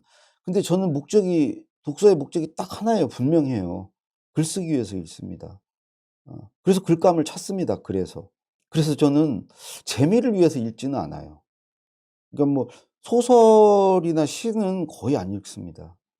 거기서 이렇게 글감을 찾기가 쉽지 않기 때문에, 그럼 글감을 어디서 제일 많이 찾냐? 저는 글을 쓰는 종류가 글쓰기, 말하기, 소통, 리더십, 이런 것과 관련된 글을 쓰기 때문에, 이제 책도 이제 그런 관련된 책을 좀 읽으려고, 그러니까 편협하죠. 편식인데 저는 하여튼 그렇습니다. 전혀 자랑은 아니고요. 부끄러운 일이긴 한데, 어차피 저는 글을 쓰기 위해서 읽기 때문에, 그러니까 그 책의 어떤 대상도 이렇게 좁혀져 있고요. 이제 그렇게 있습니다. 우리 루다 님께서 글쓰기 실력이 느는 방법 중 하나가 필사라고 한다면 어떻게 써야 더 효과적일지 알고 싶습니다. 라고 하셨는데, 저는 필사는 해본 적이 없습니다. 베껴쓰기는 해본 적이 없는데, 이렇게 본격적으로 책 한 권을 필사하거나 그런 건 안 했지만, 예를 들어서 이제 청와대 막 들어갔을 때 일종의 습작같이 해보긴 했죠. 근데 필사를 이렇게 보면서, 내용을 보면서 그대로 치거나 그대로 쓰는 건 필사 효과가 없다고 생각합니다. 어떻게 해야 효과가 있냐? 한 문장을 딱 봤으면 이걸 안 보고 그냥 한 문장을 쳐보거나 쓰거나 이랬을 때 저는 필사 효과가 있지 않을까. 일단 보고 쓰거나 치는 것은 의미가 없다.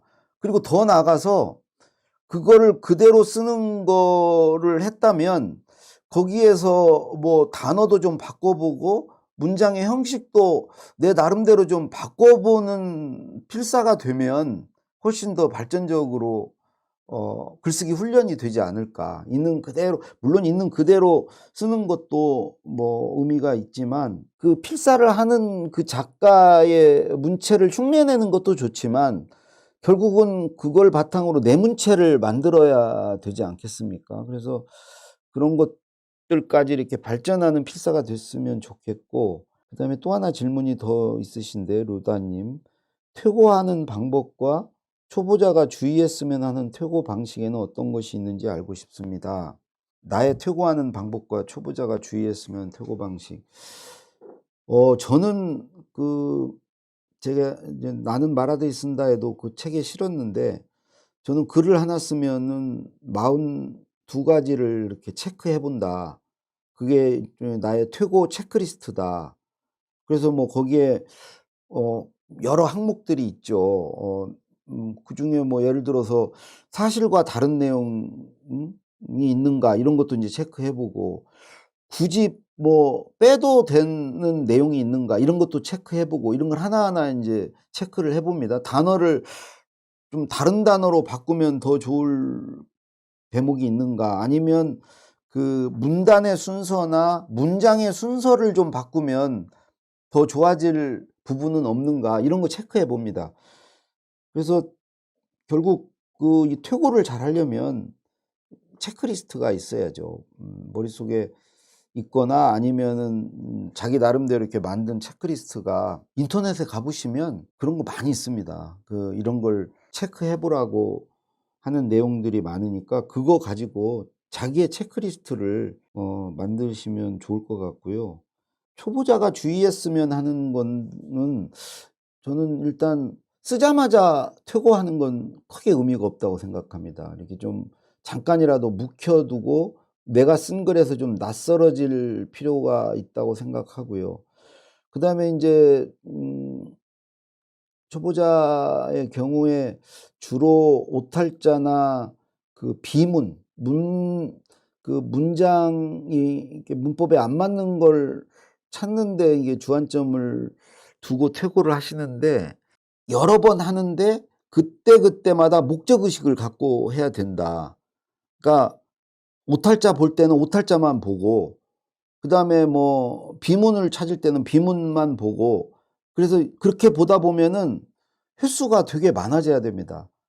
또 문맥의 어떤 흐름만 볼 때는 그 흐름만 가지고 보고, 또 그 문단을 하나씩 하나씩 떼서 그 문단 자체가 완결성이 있는가, 그렇게 볼 때는 그냥 문단 하나씩만 떼서 보고, 목적의식을 가지고 여러 번 볼 필요가 있다. 근데 보통 그 초보자분들은 횟수를 별로 여러 번 보지를 않죠. 이게 한 번 많이 봐도 인제 2번 이상은 안 볼 텐데, 결국은 뭐 글을 잘 쓰는 분들은 그 퇴고를 잘하는 분들이고, 그런 분들은 되게 인제 여러 번, 제가 어느 곳에 보니까 작가들은 뭐 5-6번 본다고 하더라고요.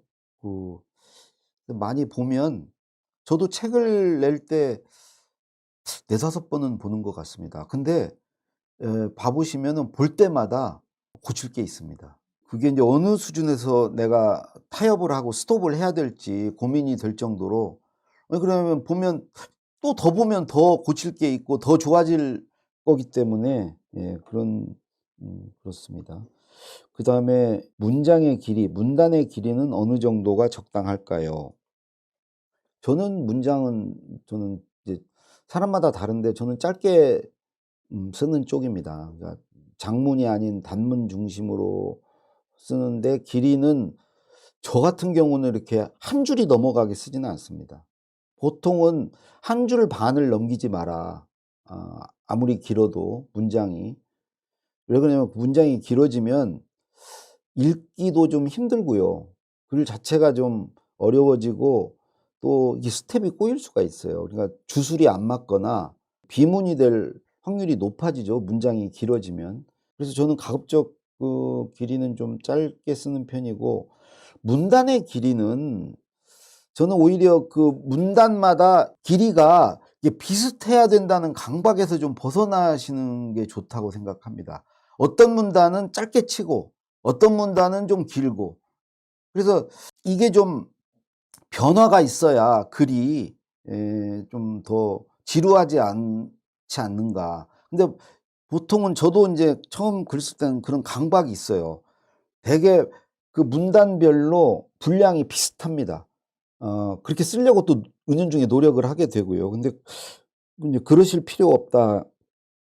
문단의 길이는 그래서 뭐 "몇 문장으로 써라." 뭐 이런 말씀을 좀 드리기가 그럴 것 같고요. 또 하나 질문이 "잘 쓴 글은 글의 구조가 어떤 식인지 구체적으로 설명 부탁드려요." 글쎄요. 잘 쓴 글의 구조가 따로 있는 건 아닌 것 같고, 저는 이렇게 말씀드리고 싶네요. 사람마다 다 자기 글의 어떤 구조의 특색이 있습니다. 그래서 김대중 대통령님 같은 경우는 이렇게 첫째, 둘째, 셋째 그러면서 병렬식의 구조를 갖고 있죠. 횡으로 쭉 나열하는 식의 구조입니다. 반대로 노무현 대통령 같은 경우는 뭔가를 주장하고 이유를 대고 근거를 달고 뭐 사례를 들고 다시 재주장을 하는 식으로 종적인 이 직렬 구조를 갖고 있죠. 구조는 또 이런 구조도 있죠. 총론을 얘기하고 총론에 강론을 다는 방식의 구조도 있을 수 있고, 뭐 보통 우리 학교 다닐 때 배운 저는 서론본론 결론 기승전결의 구조는 뭐 저는 의미 없는 구조라고 생각을 합니다. 그건 뭐 논문 쓸 때는 어떨지 몰라도 제가 글을 쓰면서 기승전결을 맞춰서 글을 써본 적은 없는 것 같아요. 서론본론 결론도 마찬가지고요. 그런 것보다는 그냥 병렬식 구조냐 직렬식 구조냐, 아니면 뭐 과거 현재 미래의 어떤 연대기적인 구조냐, 또는 뭐 좀 육하원칙에 따른 구조냐. 주로 저는 저의 글의 구조는 김대중 대통령님 스타일을 좋아합니다. 그래서 뭐 세 가지를 얘기하겠다 그러고 첫째, 둘째, 셋째 이렇게 병렬식으로 이렇게 나열하는 식으로 저는 그런 구조로 많이 글을 씁니다. 이 구조가 궁금하시면 주로 칼럼을 좀 출력을 하셔서요. 자기가 보기에 잘 쓴 칼럼들을 출력을 하셔서 칼럼의 구조를 좀 보세요. 이런 구조로도 쓸 수 있고 뭐 이렇게도 쓸 수 있다는 것을 칼럼의 구조를 보면서 좀 공부를 하시면 좋을 것 같습니다. 이노 님께서 "글 쓴 것을 다시 읽어 볼 때 문맥과는 다른 아무 말 대잔치를 할 때가 너무 많아 문장의 대부분을 수정합니다. 글을 쓸 때 어떻게 하면 글감 주제의 방향성을 잘 지키면서 글을 잘." 이거는 정확합니다. 그러니까 글 쓰기 전에요, 주제문을 잡고 쓰세요. 주제문을. 한 문장을. 주제문을 잡고 쓰면 훨씬 이렇게 중언부언하고 주제에서 이게 벗어난 쪽으로 자꾸 이렇게 배가 산으로 가는 것을 좀 줄일 수가 있죠. 우리 이노 님은 글쓰기 전에 핵심 메시지, 주제 문장을 잡고 쓰시는지 모르겠는데, 물론 그걸 잡고 쓰는데 쓰다 보면 주제문이 바뀌어요. 바뀌는데 이거는 뭐 바뀌는 건 또 바뀐 대로 해야 되겠죠. 일종의 배를 닻을 내리는 거예요. 닻을 내리는 게 전 주제문을 잡는 거라고 생각해요. 닻을 딱 내려놓으면 배가 사방으로 막 둥둥 떠다니지 않겠죠. 그래서 주제문으로 좀 닻을 내리고 쓰면 될 것 같고요. 되게 작가들을 이렇게 많이 만났거든요. 뭐 소설가, 시인 만났는데 그중 공통점이 약간의 그 자뻑, 스스로를 굉장히 대단하다고 생각하시고 나르시시스트? 저는 이런 기질이 필요하다고 생각합니다, 작가는. 자기 글의 어떤 자부심, 자기 글을 사랑하는 사람이 되어야 되지 않을까. 그래서 저는 글은 칭찬을 먹고 자란다고 생각합니다. 피드백을, 지적을 많이 해주고 하면 그게 더 도움이 될 것 같은데, 실제로 제가 쭉 지금까지 글을 쓰면서 오히려 칭찬이 훨씬 도움이 된다. 작가님 책을 읽고 글쓰기에 도움을 많이 받았습니다. 언젠가 제 책을 내겠다고 꾸준히 짧은 글을 쓰고 있는데요. 출간은 또 다른 산인 것 같습니다. 어떻게 하면 제 글을 책으로 만들 수 있을까요? 아까 이제 뭐 메모를 1000개 해라, 말을 10시간 할 수 있으면 된다, 그리고 또 내가 쓰고자 하는 주제와 관련된 어떤 모든 책을 다 읽어 보셔라 말씀을 드렸는데 뭐 그 밖에도 방법은 많습니다. 일단 연재하는 거 좋은 방법이에요, 연재. 저는 제 책 쓴 모든 책은 다 연재를 했습니다. 그럼 누가 어디 연재를 실어 주냐? 그냥 원고료만 안 받겠다고 생각하시면 연재할 공간은 많습니다. 뭐 동네 온라인 매체도 있고요. 브런치나 뭐 이런 뭐 자기 블로그에 연재할 수도 있는 것이고요.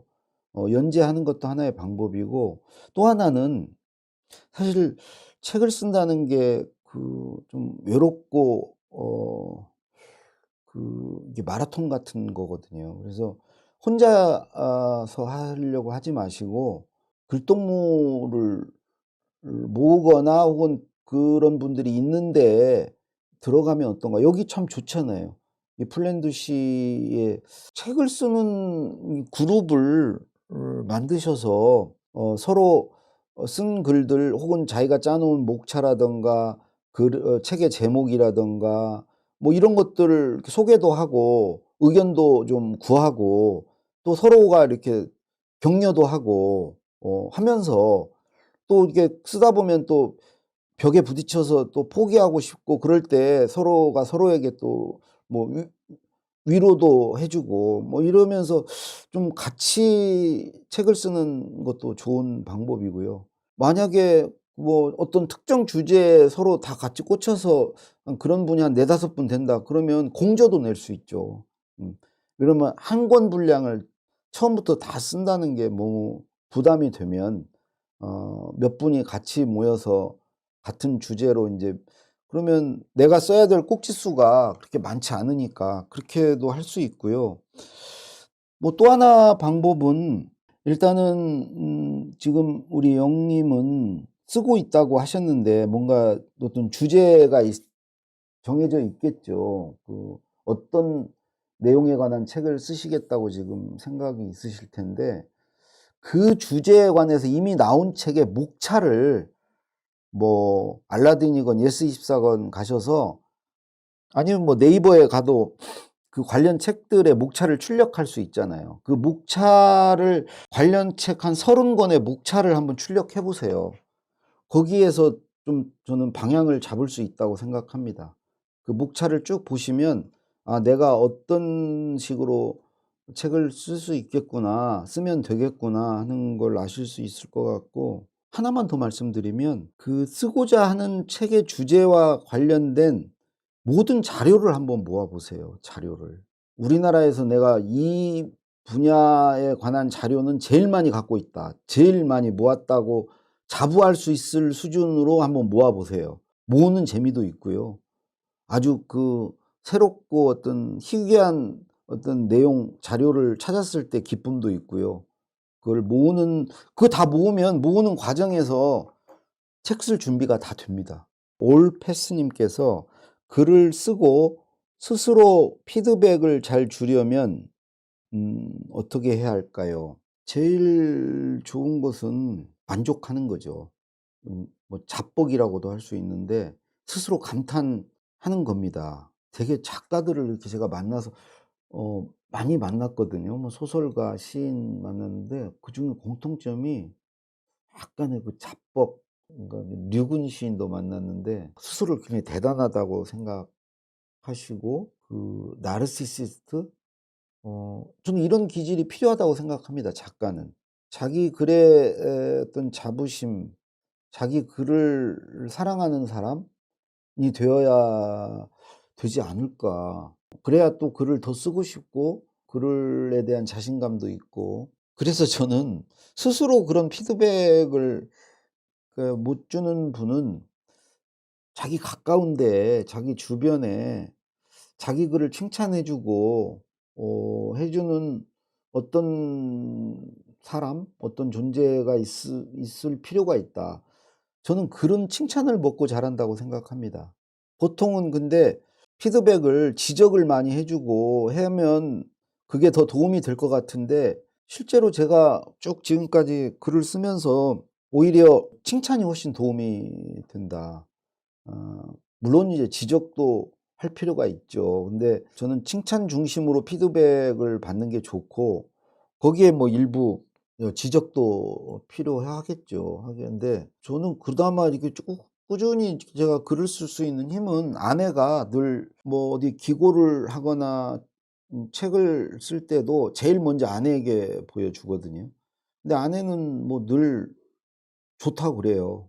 늘 좋다고 이게 뭐 읽고 좋다고 하는 건지 아니면 귀찮아서 그냥 좋다고 하는 건지 모르겠는데 물론 뭔가 이렇게 지적을 하려면 읽어야 돼요. "이게 뭐 여기가 문제다. 여기를 이렇게 바꾸면 좋겠다." 근데 아내는 그런 거 없이 그냥 좋다고 그래요. 그러면 뭐 내가 뭐 읽었는지 안 읽었는지 확인 할 필요 없이 좋다면 뭐 좋은 거죠. 그래서 저는 아내에게 보여주기에 씁니다. 그게 제일 부담 없어요. 무슨 한겨레 독자를 상대해야 된다. 너무 부담스러워요. 댓글이 뭐 어떻게 달릴까. 근데 저는 그전에 그냥 아내에게 보여주고 아내가 좋다고 그러면 한겨레에 보냅니다. 그래서 자기 스스로 그렇게 좀 스스로 자신감을 불어넣는 피드백이 어려우면 주변에 그런 사람에게 자기 글을 보여주는 것도 방법이다. 이렇게 생각을 합니다. 지지지 님께서 "온라인 메신저의 활성화로 입보다는 손으로 더 많이 말합니다." 예. 많이 이렇게 친다는 거죠. "온라인 메신저 상에서 제대로 소통하기 위해서 가장 고려해야 할 부분은 무엇이라고 생각하시나요?"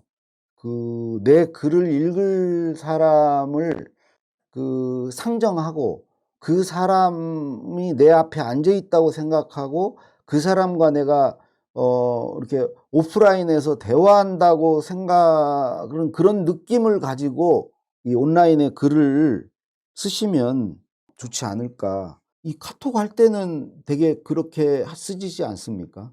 이렇게 내가 썼을 때 저쪽이 어떤 반응을 보일지를 이렇게 염두에 두고 글을 쓰시잖아요. 그래서 뭐 그렇게 저는 쓰시면 온라인 글쓰기는 될 거라고 생각합니다. LILAC 님. "혼자 보고 풀어내는 일기는 그냥 부담 없이 두서없이 쓰는데 공개되는 서평이나 블로그 글을 쓰려고 할 때는 도입부터 어렵습니다. 조언 부탁드려요." 도입 어렵죠. 시작이 어렵습니다. 그래서 제가 제 책에도 글을 시작하는 방법 뭐 열 몇 가지 이런 걸 쓴 적이 있는데 저는 그거 어떻게 찾게 됐냐면 평일날 네이버에 가셔서 오늘의 칼럼 이거 치시면 매일 100개 넘는 칼럼이 새로운 칼럼들이 뜹니다.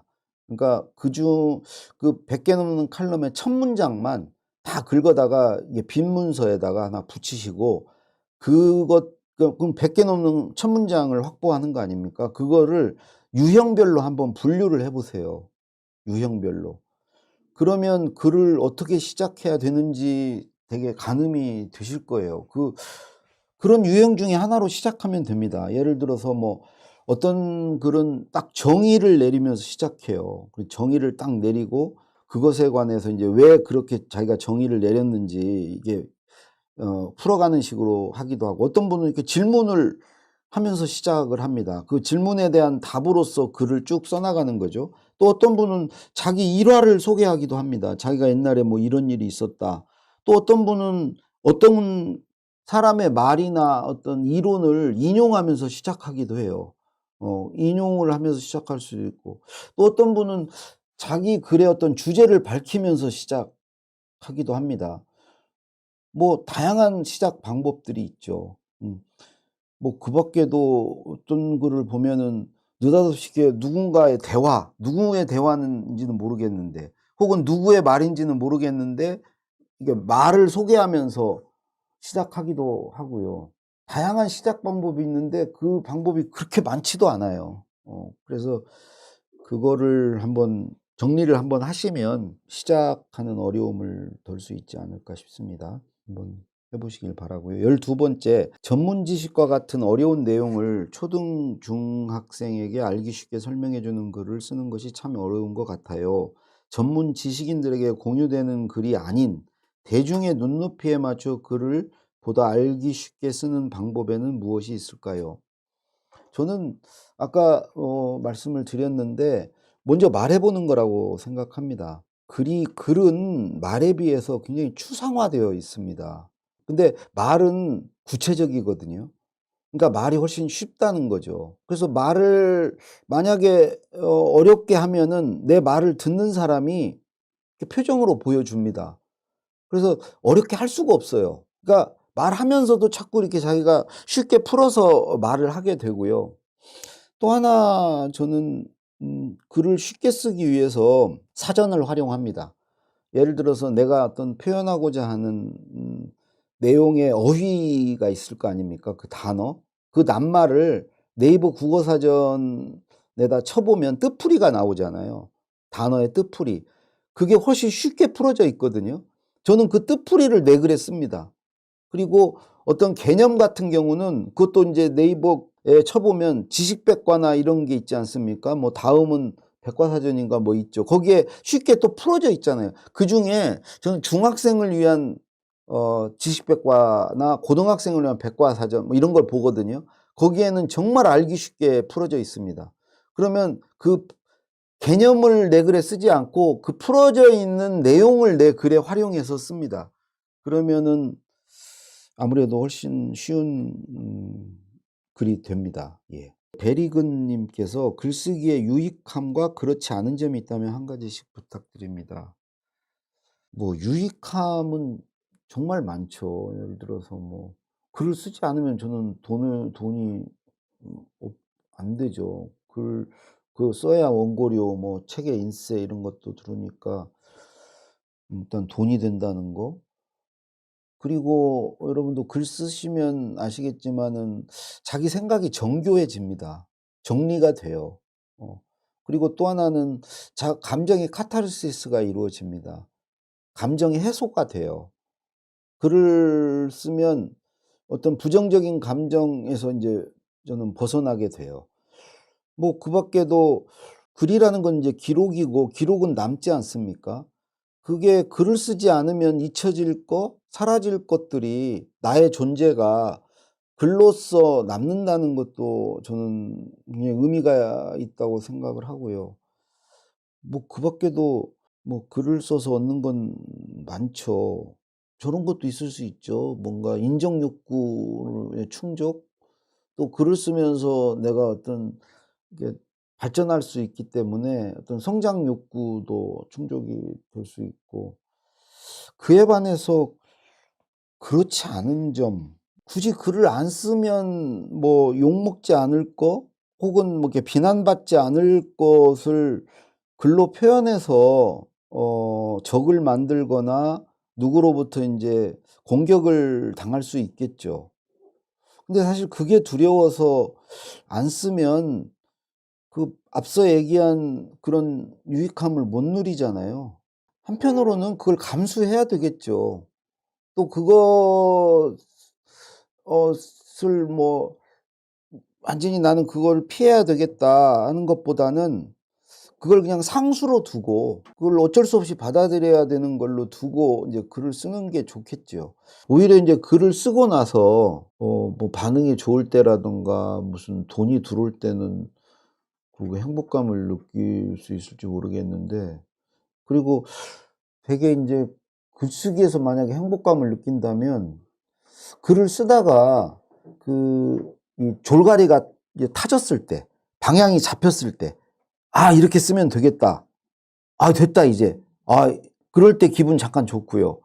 무엇보다도 글이 다 써졌을 때 기분 좋죠. 그 성취감. '아 다 썼네 드디어. 아 해냈네.' 요때 기분 좋고요. 그냥 반응이 좋으면 기분 좋고 그런 게 인제 행복감이라고 할지는 모르겠는데 그런 잠깐의 기쁨은 있죠, 기쁨은. 양현숙 님 다른 행복감과 비교해 주실 수 있으신가요? 근데 솔직히 저는 글 쓸 때보다 말할 때 더 행복합니다. 똑같은 그 출력이고 어떤 보면 표현인데 이게 말하는 게 더 인제 편하고 그런데 그 말이 인제 글이 되기 때문에 그래서 저는 좀 더 나은 말을 먼저 해 보고 글을 글로 씁니다.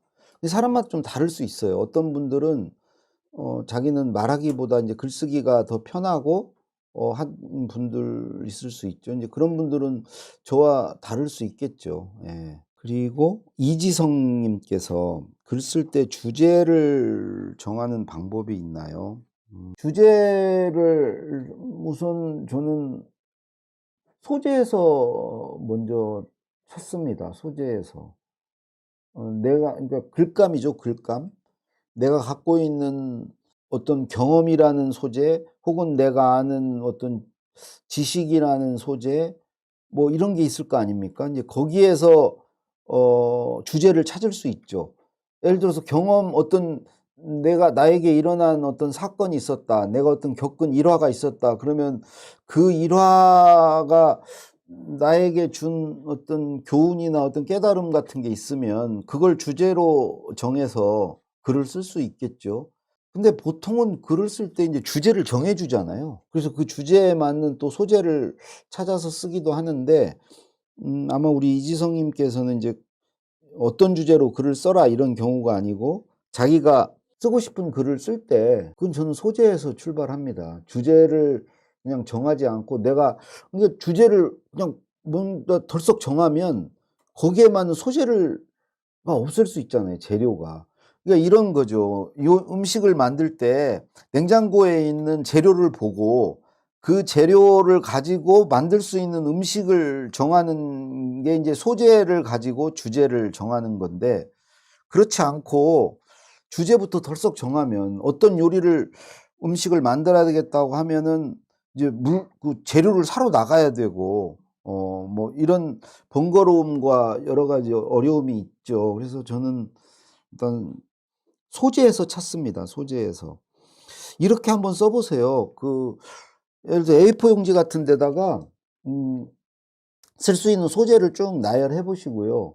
그 소재 중에 인제 그 몇 가지를 골라야 되겠죠. 고른 소재를 일단 문장으로 한번 각각을 한번 만들어 보시고 그 문장을 첫 문장으로 문단을 한번 작성해 보시면 그런 과정으로 인제 저는 글쓰기가 가능하더라고요. 단어로 소재를 쭉 나열해 보고 그 나열된 소재들을 각각을 문장화해 보세요, 문장으로. 그리고 그 문장을 첫 문장으로 해서 문단을 한번 만들어 보세요.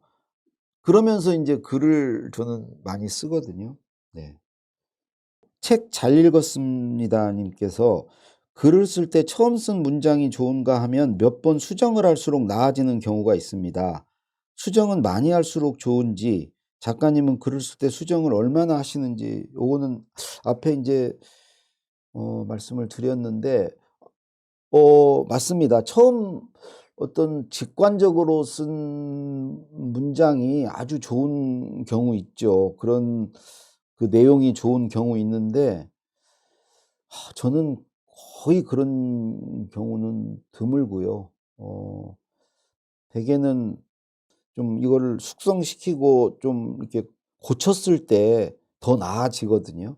계속 곱씹으면서 이렇게 뭐 문장을 고칠 때 무슨 문장만 고치는 게 아니고 거기에 담긴 내 생각, 내 감정도 이렇게 다시 매만지거든요.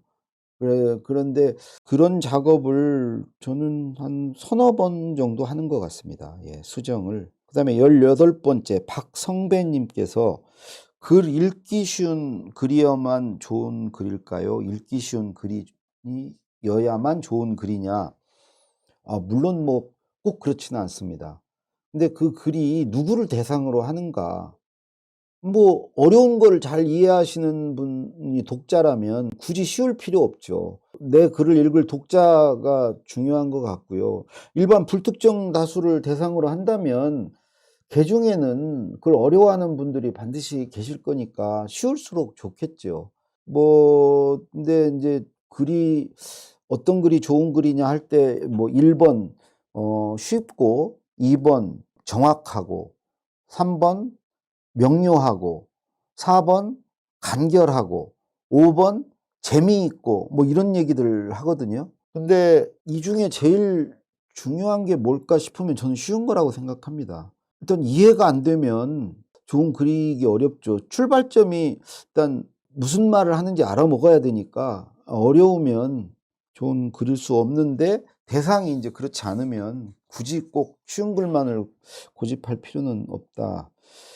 아니 저도 솔직히 직장 생활에서 인제 써야 하는 글을 쓰고 해야 하는 말을 할 수밖에 없었죠. 맞춰주는 말, 그들이 요구하는 글, 이거를 인제 하는 과정에서 연습이 되고 훈련이 됩니다.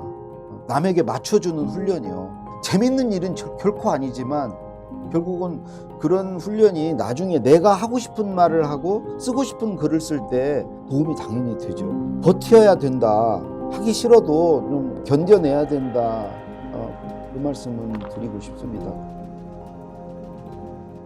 이거 이제 추가 질문으로 들어온 건데요. 작가님, 그러면 써야 하는 글과 해야 하는 말을 해야만 하는 그 상황에서 우리가 배울 수 있는 것은 무엇이 있을까요? 여기서 이제 경험이죠, 경험. 아니 저도 솔직히 직장 생활에서 인제 써야 하는 글을 쓰고 해야 하는 말을 할 수밖에 없었죠. 맞춰주는 말, 그들이 요구하는 글, 이거를 인제 하는 과정에서 연습이 되고 훈련이 됩니다. 남에게 맞춰주는 훈련이요. 남이 좋아하는 것을 해내는, 이제 재밌는 일은 결코 아니지만 결국은 그런 훈련이 나중에 내가 하고 싶은 말을 하고 쓰고 싶은 글을 쓸 때 도움이 당연히 되죠. 그래서 저는 이 용님께 "버텨야 된다. 하기 싫어도 좀 견뎌내야 된다." 그 말씀은 드리고 싶습니다. 그리고 그러다가 '나 홀로서기가 얼마든지 가능하겠다.' 그런 확신이 들 때 이제 자기가 하고 싶은 말을 하고 글을 써야 되지 않나 싶고요. 20 번째, 이혜진 님께서 "올해가 가기 전에 꼭 읽어야 할 책, 내년을 위해 꼭 읽어야 할 책이 있다면 올해가 가기 전에 단 한 권 추천하고 싶은 책 있으실까요?" 글쎄요. 있긴 있는데 말씀을 드리기가, 다음 달에 제 책이 나오거든요. 그래서 11월 달에. 예. "결국은 말입니다."라는 제목의 책입니다. 결국은 말입니다. 거의 처음으로 제가 공개하는 것 같은데요. 아무래도 모든 작가의 책은 저는 맨 마지막 책이 제일 좋은 책이라고 생각합니다. 그러지 않겠어요? 그렇지 않으면 책을 안 내겠죠. 이전 책보다는 뭔가 더 공이 들어가고 더 생각이 깊어지고 할 때 인제 그다음 책이 나온 거기 때문에, 예, 죄송하지만 이제 제 책을 소개해 드리고요. 21 번째, "글은 잘 쓰는데 말은 잘 못하는 게 고민입니다." 아이고, 네. "주변에 제 글을 공유하면 부담스러울 정도로 칭찬을 받는 편인데." 이건 작가로서 자질이 충분한데요. 자뻑. 어 "정작 말을 할 때는 좀 느리고 씨알이 없을 때가 많아 고민입니다." 씨알. 이 건더기가 없다는 얘기죠. 어떻게 하면 말도 잘할 수 있을까요? 저도 말을 전혀 못했거든요. 근데 지금 이렇게 말할 수 있는 것은 메모 덕분입니다. 그리고 저는 저걸 많이 합니다. 혼잣말을. 그러니까 머릿속으로 말해 보는 거. 뭐 차 타고 어디 이동할 때나 산책할 때나 혼잣말을 해 봐요, 머릿속으로. 그 혼잣말은 되게 빨리 할 수 있습니다. 1 시간짜리 말도 혼잣말은 10 초에도 할 수 있어요. 그러니까 머릿속으로 내 말의 어떤 시뮬레이션, 예행 연습, 이걸 수시로 많이 해 보세요. 그러면 내가 어떤 걸 이야기를 한다, 설명한다 하는 것을 쭉 그냥 머릿속으로 해 보시고, 또 하나 여기서 인제 우리가 말에서 필요한 게 대답을 잘하는 거거든요. 순발력이 있는 거. 갑자기 어떤 걸 누가 물어봤을 때 그걸 대답할 수 있느냐. 그 말은 두 종류 아닙니까? 내가 그냥 누구에겐가 말을 하는 거, 그건 이제 머릿속에 정리가 되어 있으면 가능한 건데 그건 시뮬레이션을 해 보시고요. 근데 내가 하고 싶지 않은 말인데 누가 물어와서 말을 시키면 그때 인제 대답의 형태로 말을 해야 되잖아요. 그것은 그건 역시 저는 자문자답을 통해서 해결합니다. 내가 나에게 수시로 물어요. "이거에 대한 네 생각 뭐야? 넌 이거에 대한 네 의견이 뭔데?" 이렇게 물어요. 그거에 대한 답을 해 봐요. 그것도 머릿속으로 해 보는 겁니다. 그렇게 하다 보면은 이제 준비가 되는 거죠. 그래서 언젠가 한번 내가 자문자답했던 질문을 받으면 너무 좋아요. 근데 남들은 되게 순발력이 있다고 그래요. 임기응변이, 뭐 재치가 다 준비된 거였거든요. 근데 이런 자문자답을 통해서 질문하는 실력도 키워집니다. 우리가 말을 할 때 필요한 게 세 가지 말이에요. 자기가 하고 싶은 말, 그 이야기나 어떤 설명을 조리 있게 할 수 있느냐. 두 번째는 누가 물어왔을 때 대답할 수 있느냐. 세 번째가 질문입니다. 우리가 대화를 하건 뭘 할 때 직장에서도 그렇지 않습니까? 아래에서 뭘 보고서를 가져왔다 그러면 질문해야 되잖아요. 또 누가 발표를 했다 그러면 질문해야 되잖아요. 아니 커피 마실 때도 질문하지 않습니까? 그 질문 실력도 자문자답을 계속 하다 보면 질문 실력도 이제 키워집니다. 존경하는 작가님의 주옥 같은 강의를 들을 수 있어 영광입니다. 작가님은 수많은 글을 쓰셨는데 작가님의 글 중에서 가장 만족하고 알리고 싶은 글은 어느 글인가요? 그 이유는 어떻게 되실까요? 정말 저는 제가 쓴 글을 다시 읽지 않아요. 이런 거나 똑같아요. 저 방송에 나간 목소리를 다시 듣는 게 너무 끔찍해요. 제 방송이 이제 늘 재방송이 되거든요. 낮에 한 것을 저녁 9시 반에 재방송을 해요. 우연히 차 운전하다가 갑자기 내 목소리가 나오면 바로 끕니다. 너무 깜짝 놀라서. 글도 마찬가지예요. 왜 근데 글을 다시 읽기 싫은가? 다시 읽으면 늘 후회돼요. '아 이걸 왜 이렇게 썼지? 아 이렇게 썼어야 되는데?' 그리고 이걸 쓸 때는 생각이 안 났는데 왜 지금 이 생각이 지금 나지? 그러면 돌이킬 수가 없잖아요, 글을. 그래서 가급적 저는 가급적이 아니라 이미 뭐 인쇄가 되거나 인제 그런 글은 안 보기 때문에 음 만족하는 글은 없습니다. 그다음 질문은 수업 중간부터 들었습니다. 무엇을 써야 할지, 쓸 주제가 없는 사람, 글감을 어떻게 찾는지, 지식이 없는 사람은 글쓰기 주제를 어떻게 요건 앞에 말씀드렸습니다. 그러니까 입력이 반드시 필요해요. 그리고 메모를 해 두셔야 됩니다. 그 메모해 둔 게 글감 또 거기에서 주제가 나오고요. 그 메모를 하기 위해서 그 책을 읽고 뭐 강의를 듣고 입력을 많이 경험을 하고 이거가 필요하다고 말씀 드렸습니다. 그래서 어찌 보면 삶이 글이 되는데요. 그 어떤 삶이어야 되는가? 저는 공부하는 삶이어야 된다고 생각합니다. 그리고 그런 사람들이 앞으로 인제 우리 사회의 주축이 될 거고 어 그런 시대가 저는 머지않아 올 거다.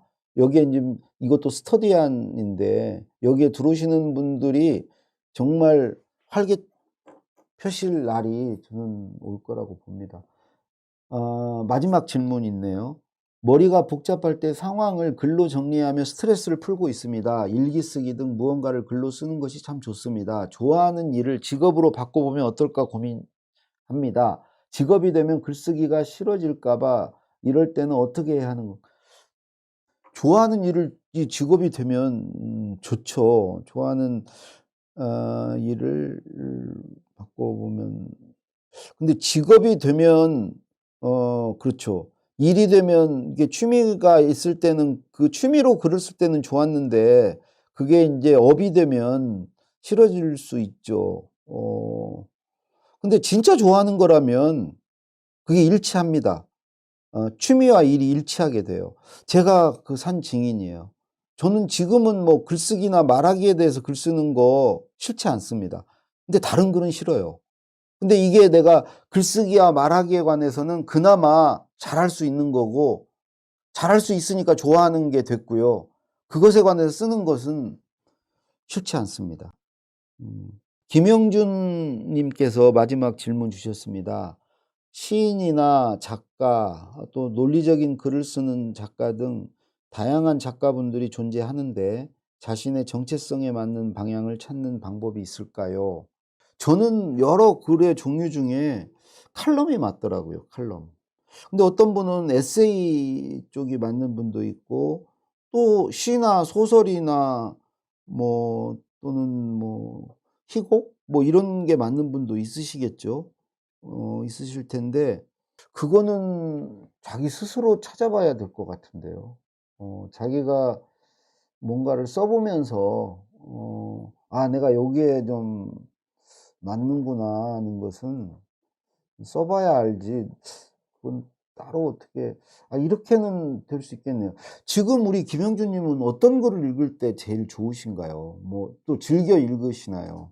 소설이나 시나 어떤 칼럼이나 에세이나 뭐 그런 것 중에 그거를 좀 찾으셔서 그거 쓰시면 됩니다. 즐겨 읽으시는 글의 장르 글을 쓰시는 게 아마 제일 맞는 게 아닐까. 자, 그럼 여기까지 할까요? 예. 오늘 함께 해 주셔서 고맙습니다.